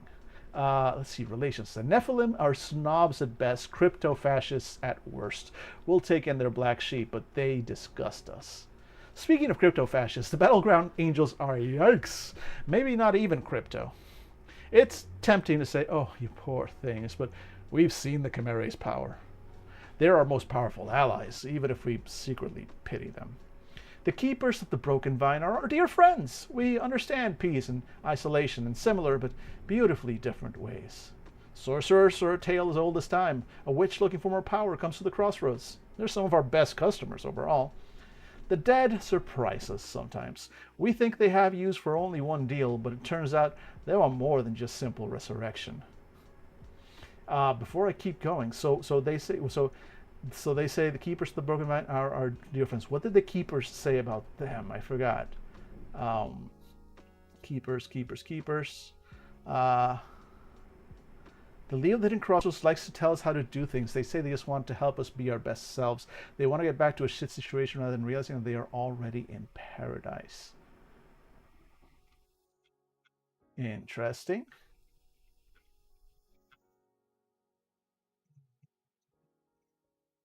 I mean, yeah, no, like it's a mismatch on what they feel about each other, but I don't get that statement from the keepers. I don't get that what they're saying there. Leo Lindgren likes to tell us how to do things. They say they just want us to help us be our best selves. We want to get back to a shit situation rather than realizing that they are already in paradise. I mean, this sounds more like you're talking about the like the which are the ones that want to go back? The not the League, these guys, the Nephilim. Honestly, they kind of feel it was the Nephilim, and everybody hates that they're so like. I guess focus on family. We're in trouble. We circle the wagons. You put up with family more than anything else. But the vibe that I got from them was mostly about, hmm, it is weird because I didn't get that vibe from the writing. But like this, for sure, odd, even harmful things about culture, family, culture, and society. Interesting. So I think the writing is a little confused among some of these.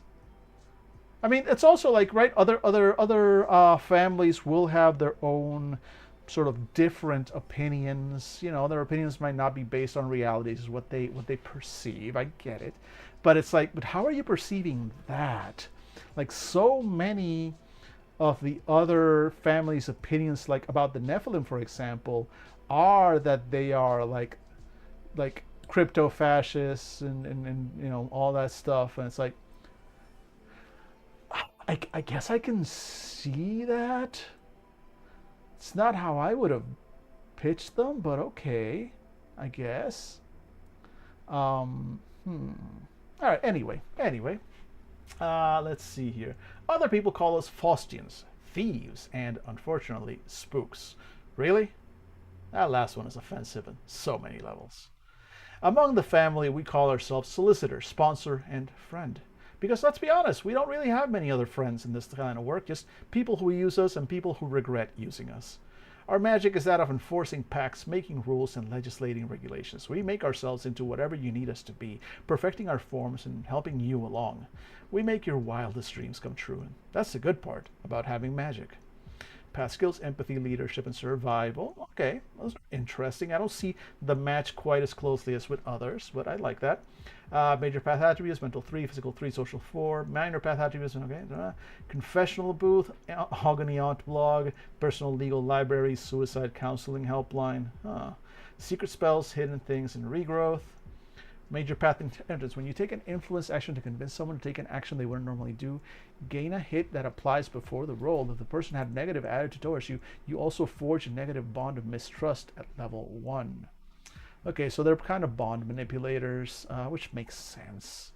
When casting spells with the emotional form, when you bond to the target of the spell, yep, it bonds. If you have bonds, it increases or decreases. When casting spells with psychic, you target any number of additional targets by bleeding one additional curse per. When casting spells with physical attunement, bleed one less curse. Okay, so they're kind of a little bit of all-rounders.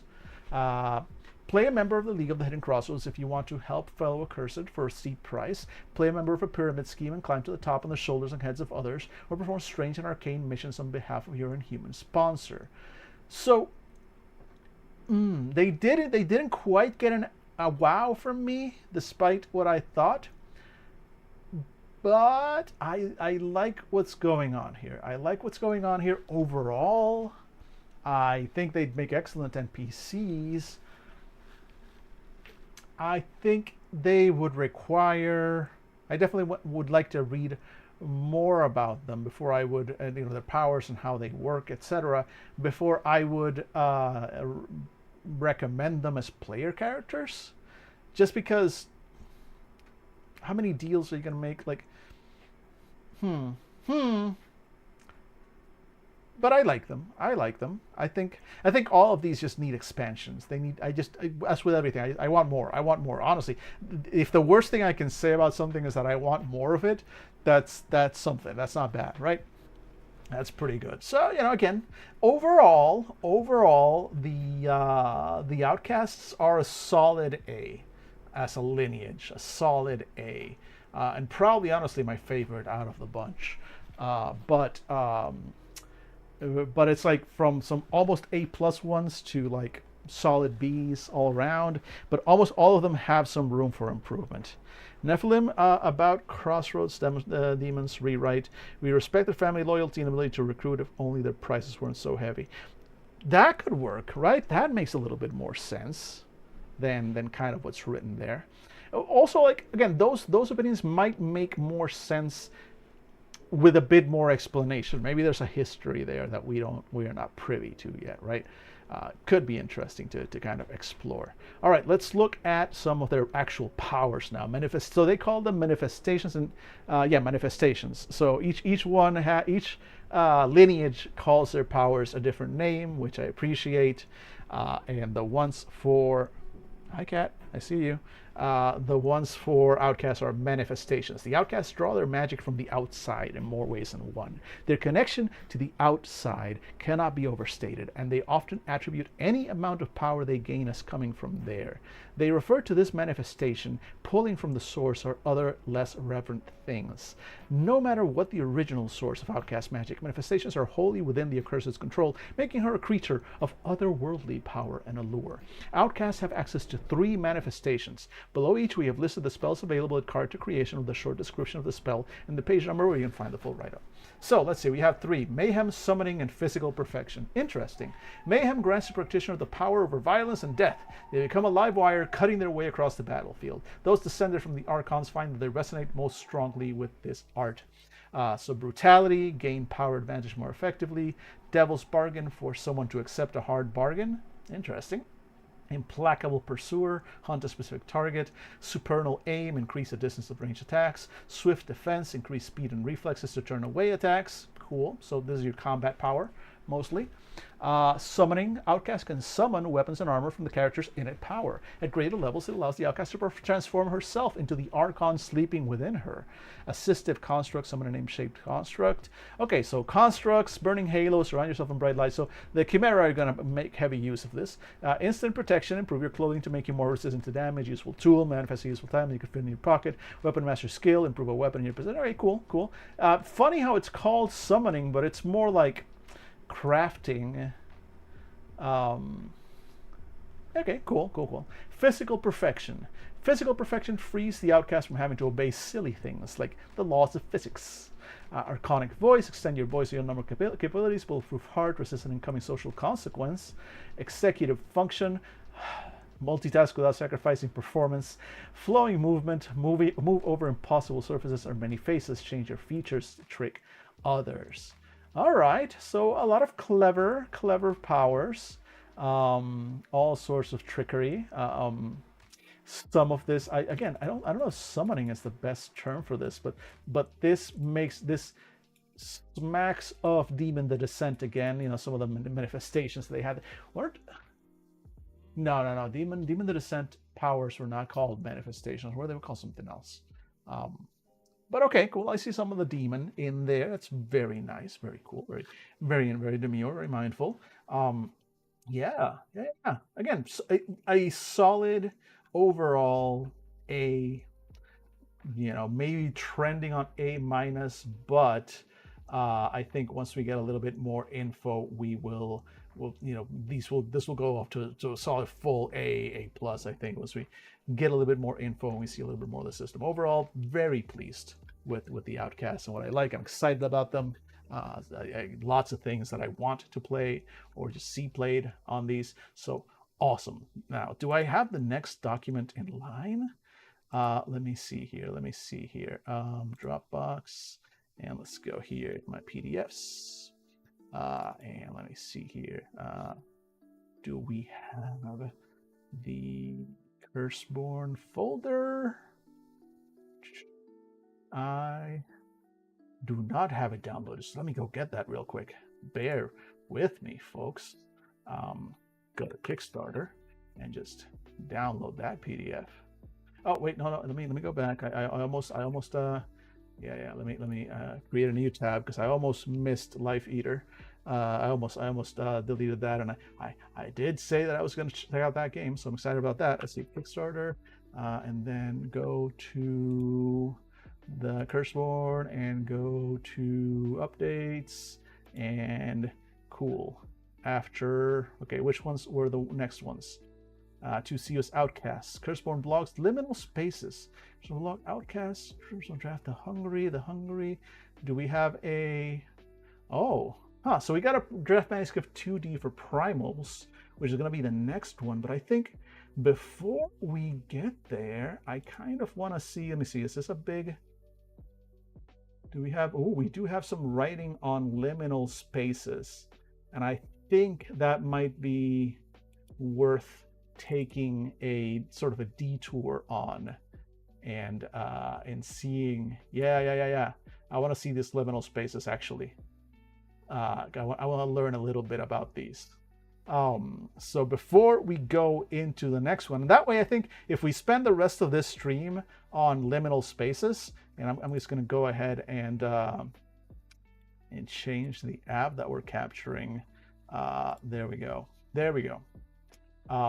So yeah, if we spend the rest of this stream on the liminal spaces, I think that then we can, next week, dive right into the primals properly, into our next lineage. I think that works better, so we can start from scratch with the primals, and instead we spend this last hour of the stream going over. I mean, I don't know how much. Let's see. Yeah, this goes on long enough that at the rate we usually go through, we might just take the full hour. Yeah, solid chance on that. So let's go ahead and let me actually scroll back down a bit. Here we go. This is where it actually starts. The rest is just kind of Kickstarter updates. So let us, before we dive into what liminalities and liminal spaces are, it is that time once again. You know the drill. Hang on, get yourself some drinks, stretch your legs, do whatever you need to do while we do our ads. I'll hit you with the good old capitalism. We'll be right back.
And we're back. Welcome back, folks.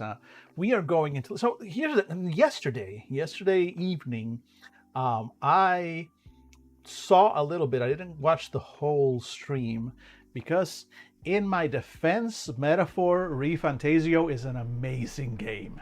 And it turned out that I wanted to play more Metaphor ReFantazio instead of watching the Onyx Path stream of this game. I admit. Um, in my defense, and this is I've said this before. I've said this before about my podcast and all that. I'm not a big actual play guy, despite having been on one of the most longest running actual play shows. There's a little bit like an actor saying, I'm not really a movie guy. I don't watch a lot of movies. I know, I'm bad man, I'm a bad person. But honestly, I don't watch a lot of actual plays. Few and far between are the ones that really get my story, which is why one of the reasons why I will call out Explorers Wanted as often, even though technically they're the competition, whatever. Look, man, they're amazing. They're amazing. They're really good, and they're one of the few that keeps me coming back week after week. Solid, good times. Solid, incredible audio quality compared to a lot of other shows. How dare I not embrace every fraction of my genres? Yeah, exactly. Look, man, I know I have failed. I have failed this city. I understand that. But one of the things I noticed while I did watch the stream during the first part was that they mentioned a few sort of like liminality and like apparently there's a thing called it's not a second chance, it's like loopholes. They mentioned loopholes, and I had no idea what they were talking about. Another thing I kind of noticed throughout the stream, and I think I noticed this in another stream, is that, again, they're playing with rules that are not finished yet. So there were a few times in the stream where like the storyteller had to kind of like go like, I actually don't know how to do that thing mechanically or how that power works or whatever. So I'm gonna kind of house rule that this is what it does. Which is, a danger. I mean, I get what Onyx Pass is doing, right? You're trying to promote your Kickstarter, so cool. But I don't know. Like maybe you could have. I don't know, man. I have mixed feelings about. Look, if these were fan run, right? If these were not on the Onyx Path channel promoting their own game, if these were just like, hey, I'm a fan of this game, and so me and my group were playing this, this alpha version, and we understand that it's an alpha version, and we're kind of figuring it out. Cool. But they're as a promotional thing directly from Onyx Path. And no disrespect to the storyteller or to the players. They were lovely. They were doing great. Honestly, even not much disrespect for Onyx Path, right? But you gave your GMs an unfinished set of rules and told them go run this game. Then when the GMs run into situations that the rules are not quite covering yet or are not explaining correctly or whatever, they're kind of on the spot. It doesn't make your game look that great if there are multiple times when, and again, not a disrespect for the GMs, if the rule's not there, the rule's not there, and you kind of have to figure it out, right? It's a playtest more than a promo. Exactly, Struggle Bus. And nothing wrong if it was a playtest. But it is like, I don't know. It's a little. I mean, if you're gonna do it as a promotion for your Kickstarter, I would have expected maybe the rules to be more finished in order to actually produce games as part of a Kickstarter promotion. Otherwise, maybe not. Maybe I don't. And look. This is gonna sound like shit talking, and it's not. It's not meant to be. Okay, it's not like I have hundreds of viewers myself, but also there are like less than 10 people on most of those streams, right? Those streams are probably not moving the needle too hard on the Kickstarter. So if they are probably not the most effective thing for promoting the Kickstarter, and if anything, they might actually kind of hurt it because they're showing an awkward, more stilted version of the actual game where things aren't complete yet. Then maybe you shouldn't have had it. And they've got like 3 separate Curseborne streams going on every weekly, with different crews, different players, different settings. I've seen like 1 or 2 episodes of, I think, 2 of them. I think there's one yet that I haven't seen a single episode. I think it happens at like 6 a.m. So like they are doing streams at various times throughout the week and the day, different time zones. This is clearly for promotion, right? I don't know. Yeah, maybe they could have designed, yeah, exactly, more curated games that avoided those speed bumps, right? Exactly. I don't know what the conversations were like with the GMs that were hired. I assume they were hired. They and the players are getting paid for this. I certainly hope they are. I've been on streams where I definitely don't get paid. Like this weekend on Sunday, I will actually be on the Praxa Agora Thesmophoria, Vampire 1213 stream. I'm not, that is me volunteering. I'm just doing that one for the love of it. And I get it. It's a fan game. We're just doing it. But if I was playing for Onyx Path, or if I was running for Onyx Path and it was part of this Kickstarter promotion, I expect they are paying these players and these GMs, because this is promotional work that they are doing. So again, it's an investment from Onyx Path on this, and it's, I don't know. But then again, look, man, I'm here. I am with like my 6 viewers at most on any given day. So like, who am I to say, right? But I don't know. It just didn't leave me with the best impression of the game, and not in a, oh, this game is going to be bad, actually, but more like this not ready. Like, this was not ready to be played out in public yet. As playtests, as pure playtests, maybe yes, but they're not really presenting it as playtests. They're just presenting it as like Curseborne gameplay. So I don't know. I worry. I mean, they're funded. This project is happening anyway, but I wonder if maybe the kind of janky nature of the streams is not hurting more than helping, is all I'm saying. I could go on. I'm not going to. I have some other thoughts on it, but whatever. It's neither here nor there. So let's actually get back to just looking at the game itself. And this is not part of the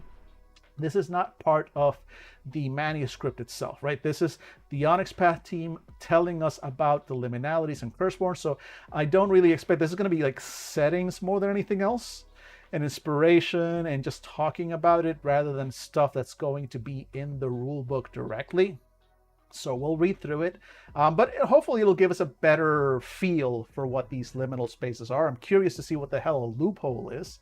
So we'll see how that goes. So liminal spaces.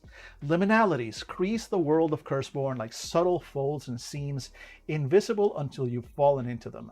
Liminalities are the between spaces. They confuse and disturb anyone who enters them and gives thought to their surroundings. For the pedestrian wearing headphones, keeping her eyes on the floor, just trudging through life, liminalities aren't at all threatening. This walker can pass through these veils of reality without realizing the ground has shifted beneath her feet. For the scared victim of a stalker running through an empty parking lot past endless concrete pillars and glooming shadows, and the drumming a relentless clatter of footfalls in a desperate attempt to find an escape, his surroundings are present and pervasive. How easy would it be for the parking lot to turn him around, or for him to disappear into one of those shadows and emerge changed? The allure and threat of liminal space. Liminalities can be subtle. Between spaces can be anything from elevators to hotel corridors, strip malls on the highway, or the lighting section of a hardware store. These are places you don't wish to stop unless you truly have a need to do so. Nobody stands in a hotel corridor and admires the art on the walls. Nobody stays at a motel in middle of nowhere, Texas, unless they're tired and nearly out of gas.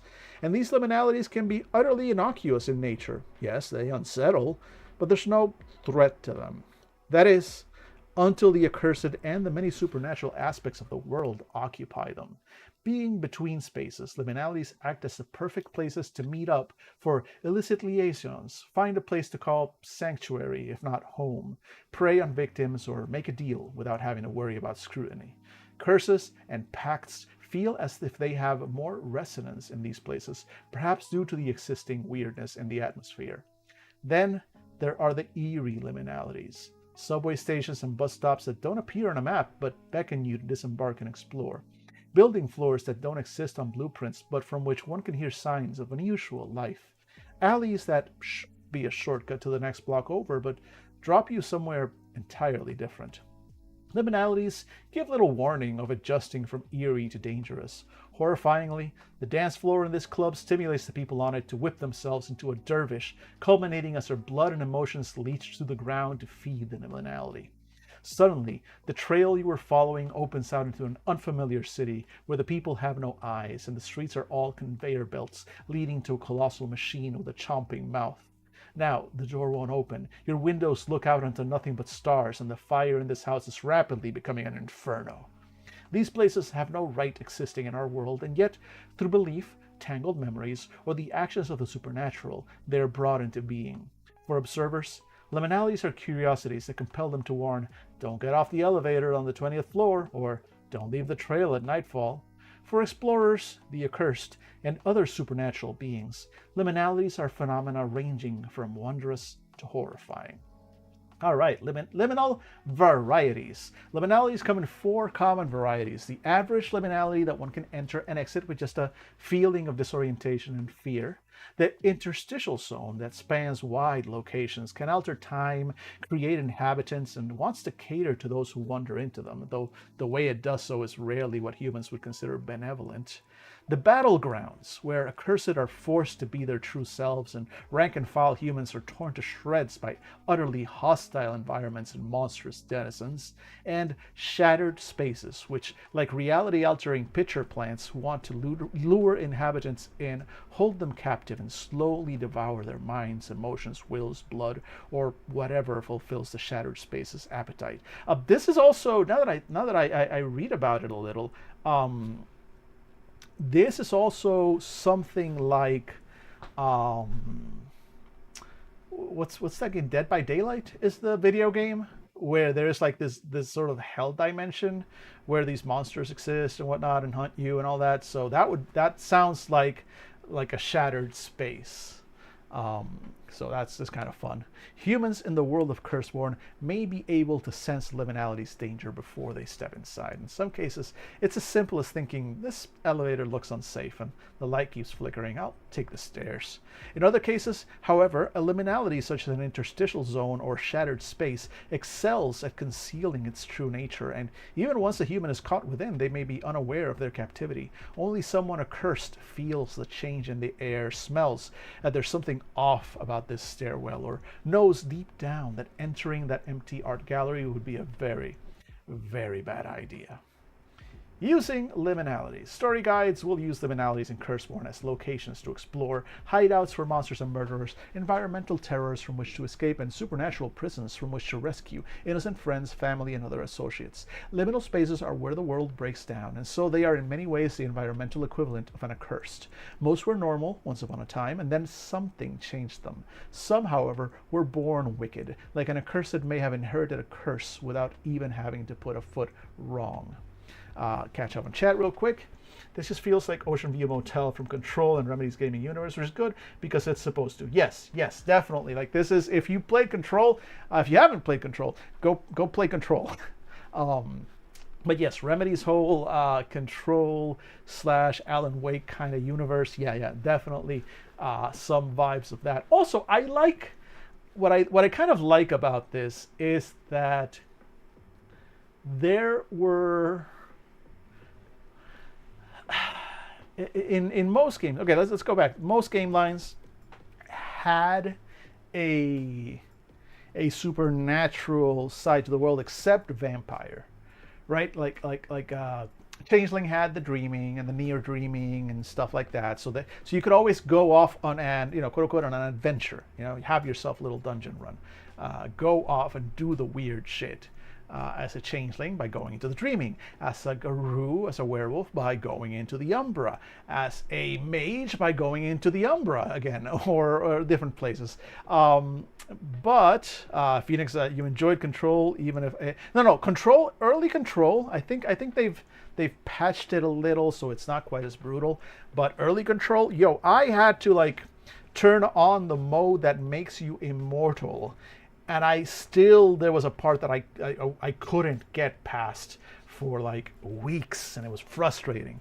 So I was really, it's a shame. I was really frustrated with how hard that game is, but I loved it. I think it was, yeah.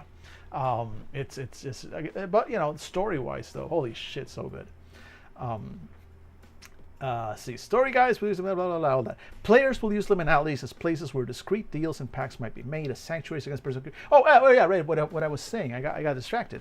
What I was trying to say is that now everybody gets the weird stuff. You know, you can be a hungry, you can be a vampire, and still like go off on high weirdness, supernatural, you know, strange adventures, and travel into these outside lands and all this stuff, and just all these strange things that before vampire was just like it's all politics and dealing with mortals and stuff, and just being dicks to other vampires and other vampires being dicks to you. That was it. And that, I think that was part of why I generally was not. I played a lot of vampire when I was younger, and then I just completely fell out of love with it. And even the newer versions really didn't catch my interest. I'm kind of over vampires, or I've been for a while. I mean, I still love them, and their lore is seared into my brain, because there it was. While my frontal lobe was still developing, I was just branding World of Darkness into it. But now you can play any lineage and still get your weird on. The Outcasts are better suited for it than anyone else, I guess. But overall, liminalities are a problem for everyone, right? So I kind of dig that. Let's see. Players will use liminalities as places where discrete deals and pacts might be made, as sanctuaries against persecutors, and sites where the secrets of the world and its darker inhabitants might be located. The accursed have a mixed relationship with liminal spaces. They represent Eden and Alcatraz simultaneously, as some even provide back doors to the outside, purportedly a realm of great wonder. But delving too deep into one is a good way of ensuring you'll never return to the world you knew. Liminal spaces in media. On the Onyx Pathcast episode 319, I mentioned that Stephen King is an excellent writer of liminal spaces. True.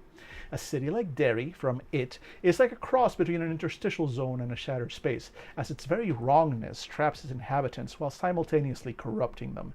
Derry invites horrors into the world in the form of Pennywise and through triggering humanity's worst instincts, and renders its adult inhabitants utterly oblivious to how awful it is.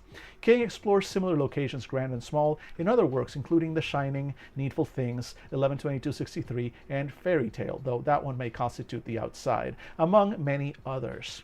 But outside of Stephen King's work, another master of liminal spaces is David Lynch. Lynch plays heavily with locations that exist outside space and time in Twin Peaks, the original TV show Firewalk with Me, and The Return. From the out-of-this-world Red Room, Black Lodge, to the more emotion-bending Bang Bar Roadhouse, going all the way to the warped reality scenes of Lost Highway, Mulholland Drive, and Inland Empire, though his exploration of spaces altering people and people's minds altering spaces is in no way limited to those suggestions. Story guides and players are encouraged to find liminalities in the media they enjoy and twist them to fit into Curseborne. There's nothing wrong with using inspirational media in this way, especially as the familiarity of places like the Overlook Hotel will disconcert the players and their characters, which is exactly what liminalities should do. Example: the Grand Hotel. The Grand Hotel is the city's oldest, having been built to celebrate a World's Fair back in the 19th century. It maintains much of the same decor and atmosphere since its founding, including classically trained and dressed butlers, maids, bellboys, and footmen. Staying at the Grand is an opulent novelty where you can be guaranteed a service like none other. Guests disappear at least once a year, but their signature appears in the hotel system to record a checkout, so the cops have never got much farther than recording the Grand as several lost individuals' last known location. Truth is, the Grand is a vast liminal space layered on top of an interstitial zone. It's frighteningly easy to get lost in the uniformly designed corridors and stairwells, all of them lack numbers to identify where you are, and end up in a populated bar saloon adjoining the guests' new rooms with compliments from the management.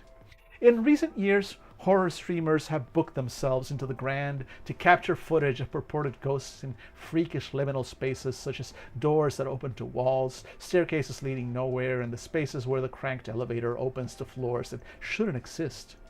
The Grand prosecutes unauthorized movie makers aggressively. Hotel management, Ron Pale and Ronald Hayes, first destroy streamers' recording devices. Then, if they don't feel the lessons learned, they allow these interlopers an extended stay on the fourth floor, which, as far as the public is concerned, has been condemned since 1948. This doesn't stop footage escaping, of course, and accounts about the Grand are plentiful. All it does is increase the hotel's legend and attract more visitors. Many accursed believe that everything about the Grand is a ruse designed to attract the tourist trade, but even if so, it's possible such foolish toying with curses and mysteries will attract real versions of the same, which the two Rons are unprepared to handle. Many of your Curseborne stories will be set in and around liminal spaces because there where weird things concentrate. Perhaps there's been a spate of disappearances and they all center on one sewer entrance. Maybe there's been an uptick in violence and everyone charged with assault has visited the same church. It could be that a liminal space is making these things happen, or it might be that a creature has made this liminality their lair, and from within it they're corrupting the world beyond. What lives in a liminal space? As you'll find through reading the various blogs you've been posting, Curseborne is a game where adversaries are plentiful, and many of them go beyond uncanny into the alien and otherworldly. Some of these adversaries emerge from realms known as battlegrounds, outside spaces where the laws of physics and human perception extend, twist, or break beyond mortal reckoning. Others come from farther, stranger spaces still. Such creatures come to occupy liminal spaces for any of the following reasons. Liminal spaces make for excellent hunting hides. Liminal spaces act as sanctuaries between our world and many others. Liminal spaces are wonderful spots to lure idiots into. Liminal spaces can be molded if the right kind of creature inhabits them. Liminal spaces tend to avoid scrutiny unless they desire it. As a result, all manner of fiends occupy these spaces. Some of them are malevolent, some of them are just strange, and some are hiding and prepared to make deals to secure their safety. It's that latter kind of being that might appear as helpful, or at least curious story guide player character in your Curseborne stories, as not everything from the outside need to be trying to eat your face. Though, of course, some things will smile at you, make a deal, and then eat your face. Which, of course, understandable. Understandable. Common grounds. The accursed can often sense a liminality, and providing it isn't outwardly hostile to them, they may engineer such spaces as neutral grounds and safe spaces for their crews and other members of their families or lineages. They're not common enough to appear on every street corner, but it's typical that a preponderance of accursed of a similar lineage occupying a space might make it liminal, and therefore better suited to their purposes. In this way, a locale's water supply may start spouting fountains of blood, a library may slowly reveal hidden archives of forbidden tomes, or a city park might suddenly attract wild animals, or the terrain become more rough and foreboding for non-primal, as an example, as the world shifts around the accursed to accommodate them. I like that. So basically, you kind of, there's a little bit of consensus reality kind of vibe to this, but it's less that, oh, everybody agrees this is spooky, so it becomes spooky, and more, it is spooky, this world is made of curses, therefore it attracts more curses, and if you, an accursed, I'm just going to leave this up for the rest of this sentence.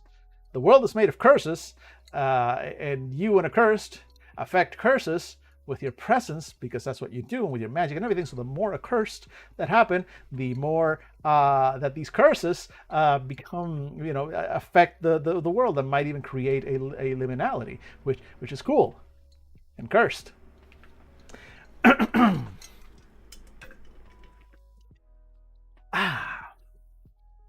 Lineages place a high value on territory in a city in part because these changes take time. And giving up a secure location, giving a secure location up to other accursed or worse creatures represents a hefty sacrifice of time and energy. Wars have been started for less, and it's when the patriarch of the city's hungry calls his kin to his side that a crew's loyalties are truly tested. At that time, does the hungry Gaki turn on her primal Lycan, Sorceress Reeve, and dead Warden friends just because Daddy commands it? Or does she work to undermine him, stop this conflict before it boils over? Or, maybe, does the crew make itself useful to the city's hungry and therefore secure allies and sponsors for the future? When not fought over, liminal spaces are ideal grounds for deals, information exchanges, and diplomatic actions. They can be taken in these between spaces without fear of mortal scrutiny, though with there being liminalities, it's always possible something from the other side is watching and waiting to drag every participant to their realm, or simply use the intelligence of what's taken place there as a bargaining chip in the future. Ah, paranoia. Cha-cha-cha. Let's see. Example. The Guild Street Shopping Mall. Construction on the Guild Street Shopping Mall began in 1991. It didn't conclude until 2014. So racked was it by curses from machinery failures and on-site accidents, investments bottoming out, and thefts of building materials to stranger incidents besides. Nobody in the city truly expected Guild Street to open. But now, the doors are open, and the much-anticipated foot traffic is nowhere to be seen. Anyone set on shopping in meat space heads to downtown High Street, and everyone else shops online. Rapidly, the independent retailers closed. The franchises only stuck around for as long as it was cost-effective to run down their contracts. Now, only 3 businesses occupy the Guild Street Shopping Mall. A Subway. Okay. We're going into ads very shortly, but before we go into ads, I can admit at this point, I think, I do have some NDAs, so I can't talk details, but I can say that I worked as a contractor through another company for Subway for a time, and I learned a few things. And one of them is the reason why there's always a Subway everywhere. You'll see like 2 Subways, one across the street from one another. They have sort of the most wildly lax franchisee licensing rules. Like they don't give a fuck. You show up with the minimum amount of money that they need to basically buy a franchise, and that's it. That's all they care about. You're setting one literally across the street from another Subway, not their problem.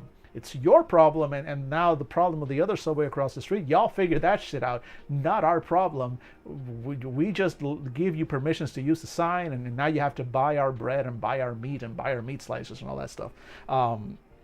As a former Subway manager, you feel this little. Oh, so we have a connection now. We both have a connection. I mean, I was working on the back end on the computer side, but yeah, we've seen the darkness contained within Subway. So yes, this liminal curse is aimed right at us. Of course, in the cursed mall that took like 25 years or 20 something, like over 2 decades to be fucking built. There's still the Subway survives. Also, a bulk goods outlet named Take It or Leave It, and a video rental store named Zap. Zap is the oddity in this equation. Yeah, checks out. You know what? We'll learn more about Zap when we get back from the ads. Everybody, have fun with those. Be right back.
All right, sorry if I was a little late because I was petting my cat.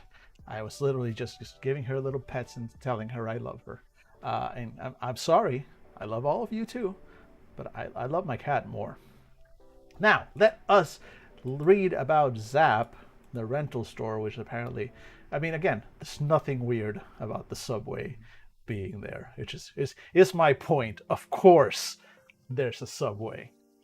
Zap is the oddity in this equation, given its outdated media, and yet the owner, a giant of a man named Lin Deng, keeps the lights on and the popcorn machine stocked. There are all kinds of rumors surrounding what takes place in the store's adult section, behind the beaded curtain. But Deng isn't a friendly, chat your ear off kind of salesman. You tell him what you're looking for, and if he has it, he'll tell you where it is. Supposedly, he has VHS copies of movies that never saw mainstream release or were canceled in production, such as Batgirl and The Many Faces of Jesus. He even has a poster for The Day the Clown Cried behind the counter, but he won't comment on it.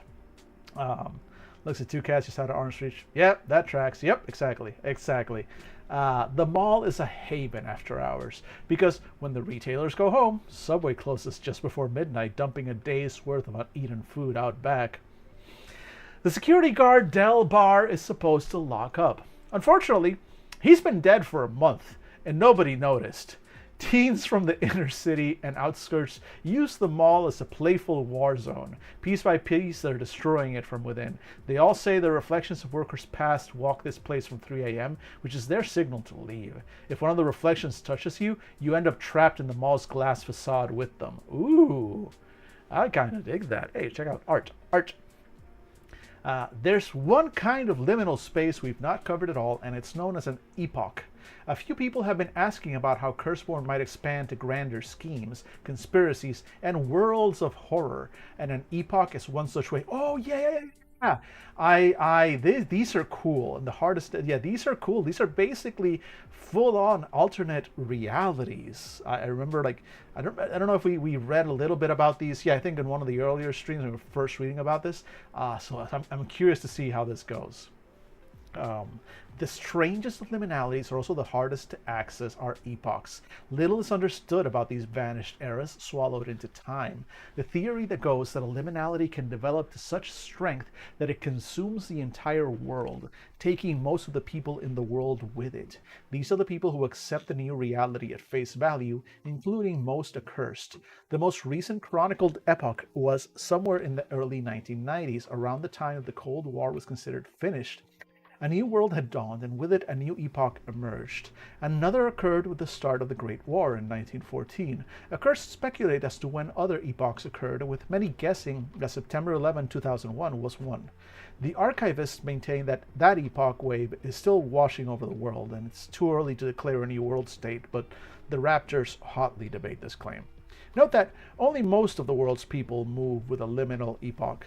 A small percentage remain in the prior epoch, lost in a world where over 99% of the world's population just disappeared, became blank-faced avatars, or transformed into world-eating imps and worse creatures. Each epoch has a different effect on the surviving population and the people who moved with it. Those trapped in prior epochs might try to claw their way forward to another epoch, but to do so, they need to understand the nature of what's occurred. Tales tell of epoch spaces where accursed lead nation-states of humans in a desperate fight to flourish in their time prisons or escape to another epoch. But these liminalities are obdurate. Reality has a way of punishing those who try to breach an epoch. Those who try and fail are thrown back to the 0 point where the coming epoch first slowed away. These poor souls find themselves facing the same trials as before, only with full awareness of their futile struggle and the horrors awaiting them. The most startling thing about epochs is that even most accursed are unaware of them. They get washed along with the tide, and those left behind become scant remembrances, more fleeting than even phantasms and dreams. Faces vanish from memories, names disappear from records, people move on with their lives. Accessing an epoch takes magic beyond most accursed. A dead story holds that the Maven's patriarch traveled to the Great War epoch. Supposedly he wanted to forge a fey deal to alter the course of the 20th century and save millions of lives. Whatever the outcome, King Cholera hasn't been seen since, and nobody who knows of this tale believes he was successful. After all, the First World War still happened. Give me an Escape the Epoch game, right? Right? That does sound like that's an Epoch is a campaign. It's gonna, at the very least, an arc. Like that, you're gonna get trapped in an epoch, and it's gonna be like an arc to at the very least to get out. If not straight up like a campaign. Like I could see a campaign where like you kind of start like with a big like the end of the world quote unquote happens, and especially if you've got players who really don't know about epochs. Like you can really like start it with like, first second sessions kind of go normal. You're setting up for a more sort of traditional game of Curseborne and whatnot, and then end like the second or third session with the end of the fucking world. Like some incredible huge event happens, and all of a sudden the players are some of the last ones left standing, right? And it's a whole new world, and they have to do all this thing. And then at some point, as they explore, as they figure out what's going on, as they survive these, whatever else happened, they realize the world didn't end. It moved on. They are trapped in an epoch, and they can get out. That's the whole point of the game, is to try and get out. But how long will it have been before they get out? Will their families remember them? What will they come back to? Yada yada yada. Yeah, like I said, that could be a fun campaign, a fun game. So I'm excited about that one. Let's see. And some liminalities are just down the street. Of course, the majority of games you play and stories you tell won't concern hidden worlds folded into reality, forgotten by the majority of the population. Excuse you. Maybe the majority of your games won't, but I this is my fucking jam. I will stick this anywhere.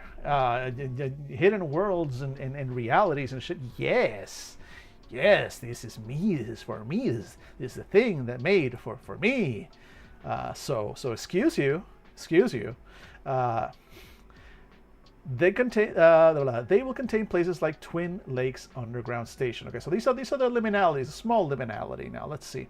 The Twin Lakes Underground Station. Twin Lakes shouldn't exist. It was proposed as a station decades ago, but never advanced beyond that stage, and soon after that meeting, the designated station spot flooded in a sewer collapse and has never been drained. Yet, every year, there's a metro passenger who reports that their late-night train stopped at Twin Lakes.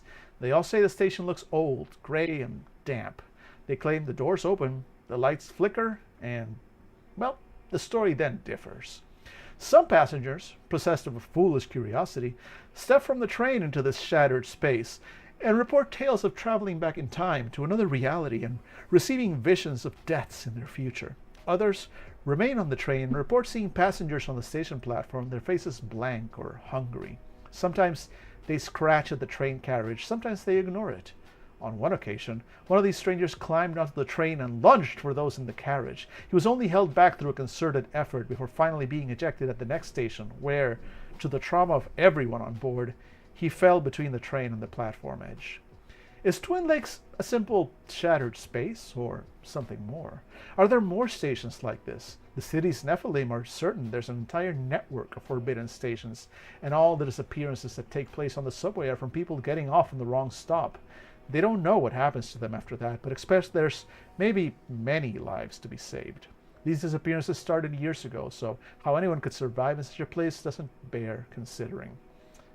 And finally, we're visiting a couple of places in the outside, a temptation and a torment. Ooh, we've seen almost nothing about these. Some of the other stuff we've kind of heard. But this is new. This is brand new, so I'm excited for this as we start wrapping up. We've had a good stream today. We've made some progress. I had fun in today's stream. I'm excited. Let's read about temptations. At first, it's typical for an accursed to want to establish all moorings to the world they've known their entire life. As they realize that the communities they grew up in, the mortal families that raised them, and the jobs they held are nothing but shells for the truth, they develop desires to explore the world beyond. There are many lures for what exists in the outside. The promise of a world that won't judge those with curses, the possibility of heightened powers, the hope for a future without danger, the knowledge that leaving one's mortal family and friends behind will, in fact, keep them safer than remaining in their presence. It's a bleak realization, but that doesn't prevent it from being true. The temptations extend beyond passive promise. A creature known as the Bandyman visits a cursed low on their luck and desperate for change, and offers them a route to salvation in exchange for favors. The battle-forged always leave a wake of destruction leading to a realm of conflict, but it's known that passage through that realm leads to somewhere beautiful and peaceful. Ancient sorcerers speak of a world where fairies rule, where wishes are granted and dreams come true, and they have proof. They just need to gesture at their own curses. Imagine, says the archivist with a skin of silver, a world of your own, where you can be as a god and never fear again. The archivist vanishes soon after, but leaves a trail of breadcrumbs for you to follow, should you wish to let temptation seize your soul. It's not a trap. The outside boasts great rewards for those bold enough to seize them, and for many an accursed, that's good enough reason to risk the dangers of reaching it. So here we go. We've got an example, I think. The Possibility Library. Sorcerers, Gaki, Raptors, and other similarly knowledge-enthused lineages and families find this segment of the outside true catnip. An outside that offers vast catalogs of forbidden lore and texts of ancient origin is appealing to anyone seeking to enhance their power.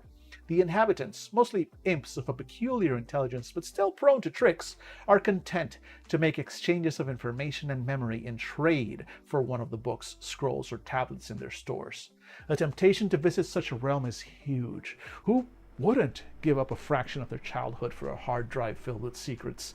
The only cost beyond it is that visitors aren't allowed to leave with anything physical from the realm. They must read it there on one of the many desks or monitors. Any attempt to do so results in imps swarming the thief and making the physical information a part of the visitor, merging them with a memory board, tattooing information on their skin, or simply ramming a book down their throat.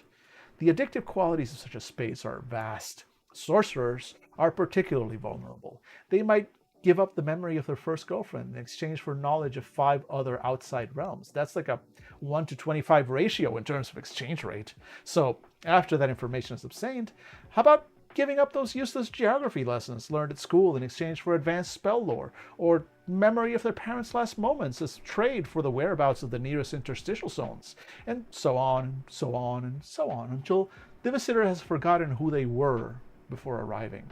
I love that. I love that. Oh, I love me a mystical library. I think that is dope as fuck. Dope as fuck. Big fan of that. Absolutely love it. Hell fucking yeah. Let's see. A red-eye flight that lands in a liminal airport sounds fun. Yes. Yes, that's a good one shot. That's a good one shot or small arc idea, especially. Ooh, yeah, that would be a fun that would be a fun little one shot or a couple of sessions to play. Start the game on the flight. Establish for each accursed that is on that plane. Maybe they know each other, maybe they don't, but establish where they're going, why they're on this flight, why it sucks, etc., etc. Have a few weird shit things happen on the flight, but nothing too crazy. And then maybe there's a storm and they're forced to land, or they land normal, but then they realize that this is not exactly the airport they're supposed to be in, and that's when the fun starts, right? So I think that would be very cool. That would probably make a really cool one shot again, or a con game for Curseborne. That'd be a cool idea, landing in a liminal airport. I like that. I like that a lot. All right, let us talk about torments now. One of the first things any responsible family mentor tells a new family member is, life down here may come with its share of struggles, but life out there promises nothing but torment. There's good and bad to be found in any place. Some sections of the outside are considerably worse than others. There's still reason to visit so long as the accursed knows where the pitfalls are and which entities to trust. The truth can prove confusing, however, especially when the outside itself revolts against those who intrude upon it. Tormented outside realms are less safe than the realms regarded as temptations, but the rewards can be massive if the torments are survived. So here's the example of a tormented outside realm. The Shifting Prison. Each room in the Shifting Prison contains a fresh hell. Each one grinds and shifts along an axis every so often, soon taking any inmates. It would be incorrect to call anyone this... Sorry. It would be incorrect to call anyone in this realm a quote-unquote visitor after they've been present for more than a few minutes, far from the portal or liminality through which they entered this distant, remote section of the outside. Inmates need to survive the torments thrown at them before they can stand a chance at leaving, making a fleeting visit a horrific process. So, why step into the Shifting Prison? It's not for the scenery. Torture devices, some obvious, some subtle. Barred windows, the views through which boast endless vistas of fire and wire. Bizarre mechanisms designed to rend and tear body, spirit, and mind. No, the only reason someone chooses to come to the Shifting Prison is to meet one of the lifers, inmates who know how to survive the torments but are bound to this outside. According to the Furies, this is where family heads are consigned to spend eternity when their families are tired of them. There may be some truth to this suggestion. As recently as living memory, there's been an account of a woman claiming to be one of the first of the Vorate chained to one of the walls in this space. A Hungry got close enough to free her, only to find this so-called family head absorbing the helpful vampire's soul in one big swallow. The rest of his crew naturally fled, leaving the Vorate where they found her, pleading for release. And that's it. That's the end of the update. That's the end of the update. And there's a joke here that I don't know. Also, kind of surprised. See what I mean? See what I mean? I'm kind of surprised at how few. I mean, look, this project. This project is definitely back. Jesus Christ, so much money. I can't afford this, but it's happening anyway. Anyway, they made their goal and then some. So I'm not worried about the project. But I am a little surprised at the there's been like less I don't know, less interaction than I would have expected, I guess. Oh, I didn't know Jesus was backing this too. That's nice. I just doxed Jesus's Kickstarter things. Anyway, that's where we end today. I think that's a liminal space. I mean, we technically still have like 10 minutes of show left, but we can look at the document that I downloaded, right? Nope, that's not it. Are you it? No, you're just Kickstarter. Did I download it? I don't see them. I see downloads. Nope, I haven't downloaded that last document. So let's just kind of go to it real quick.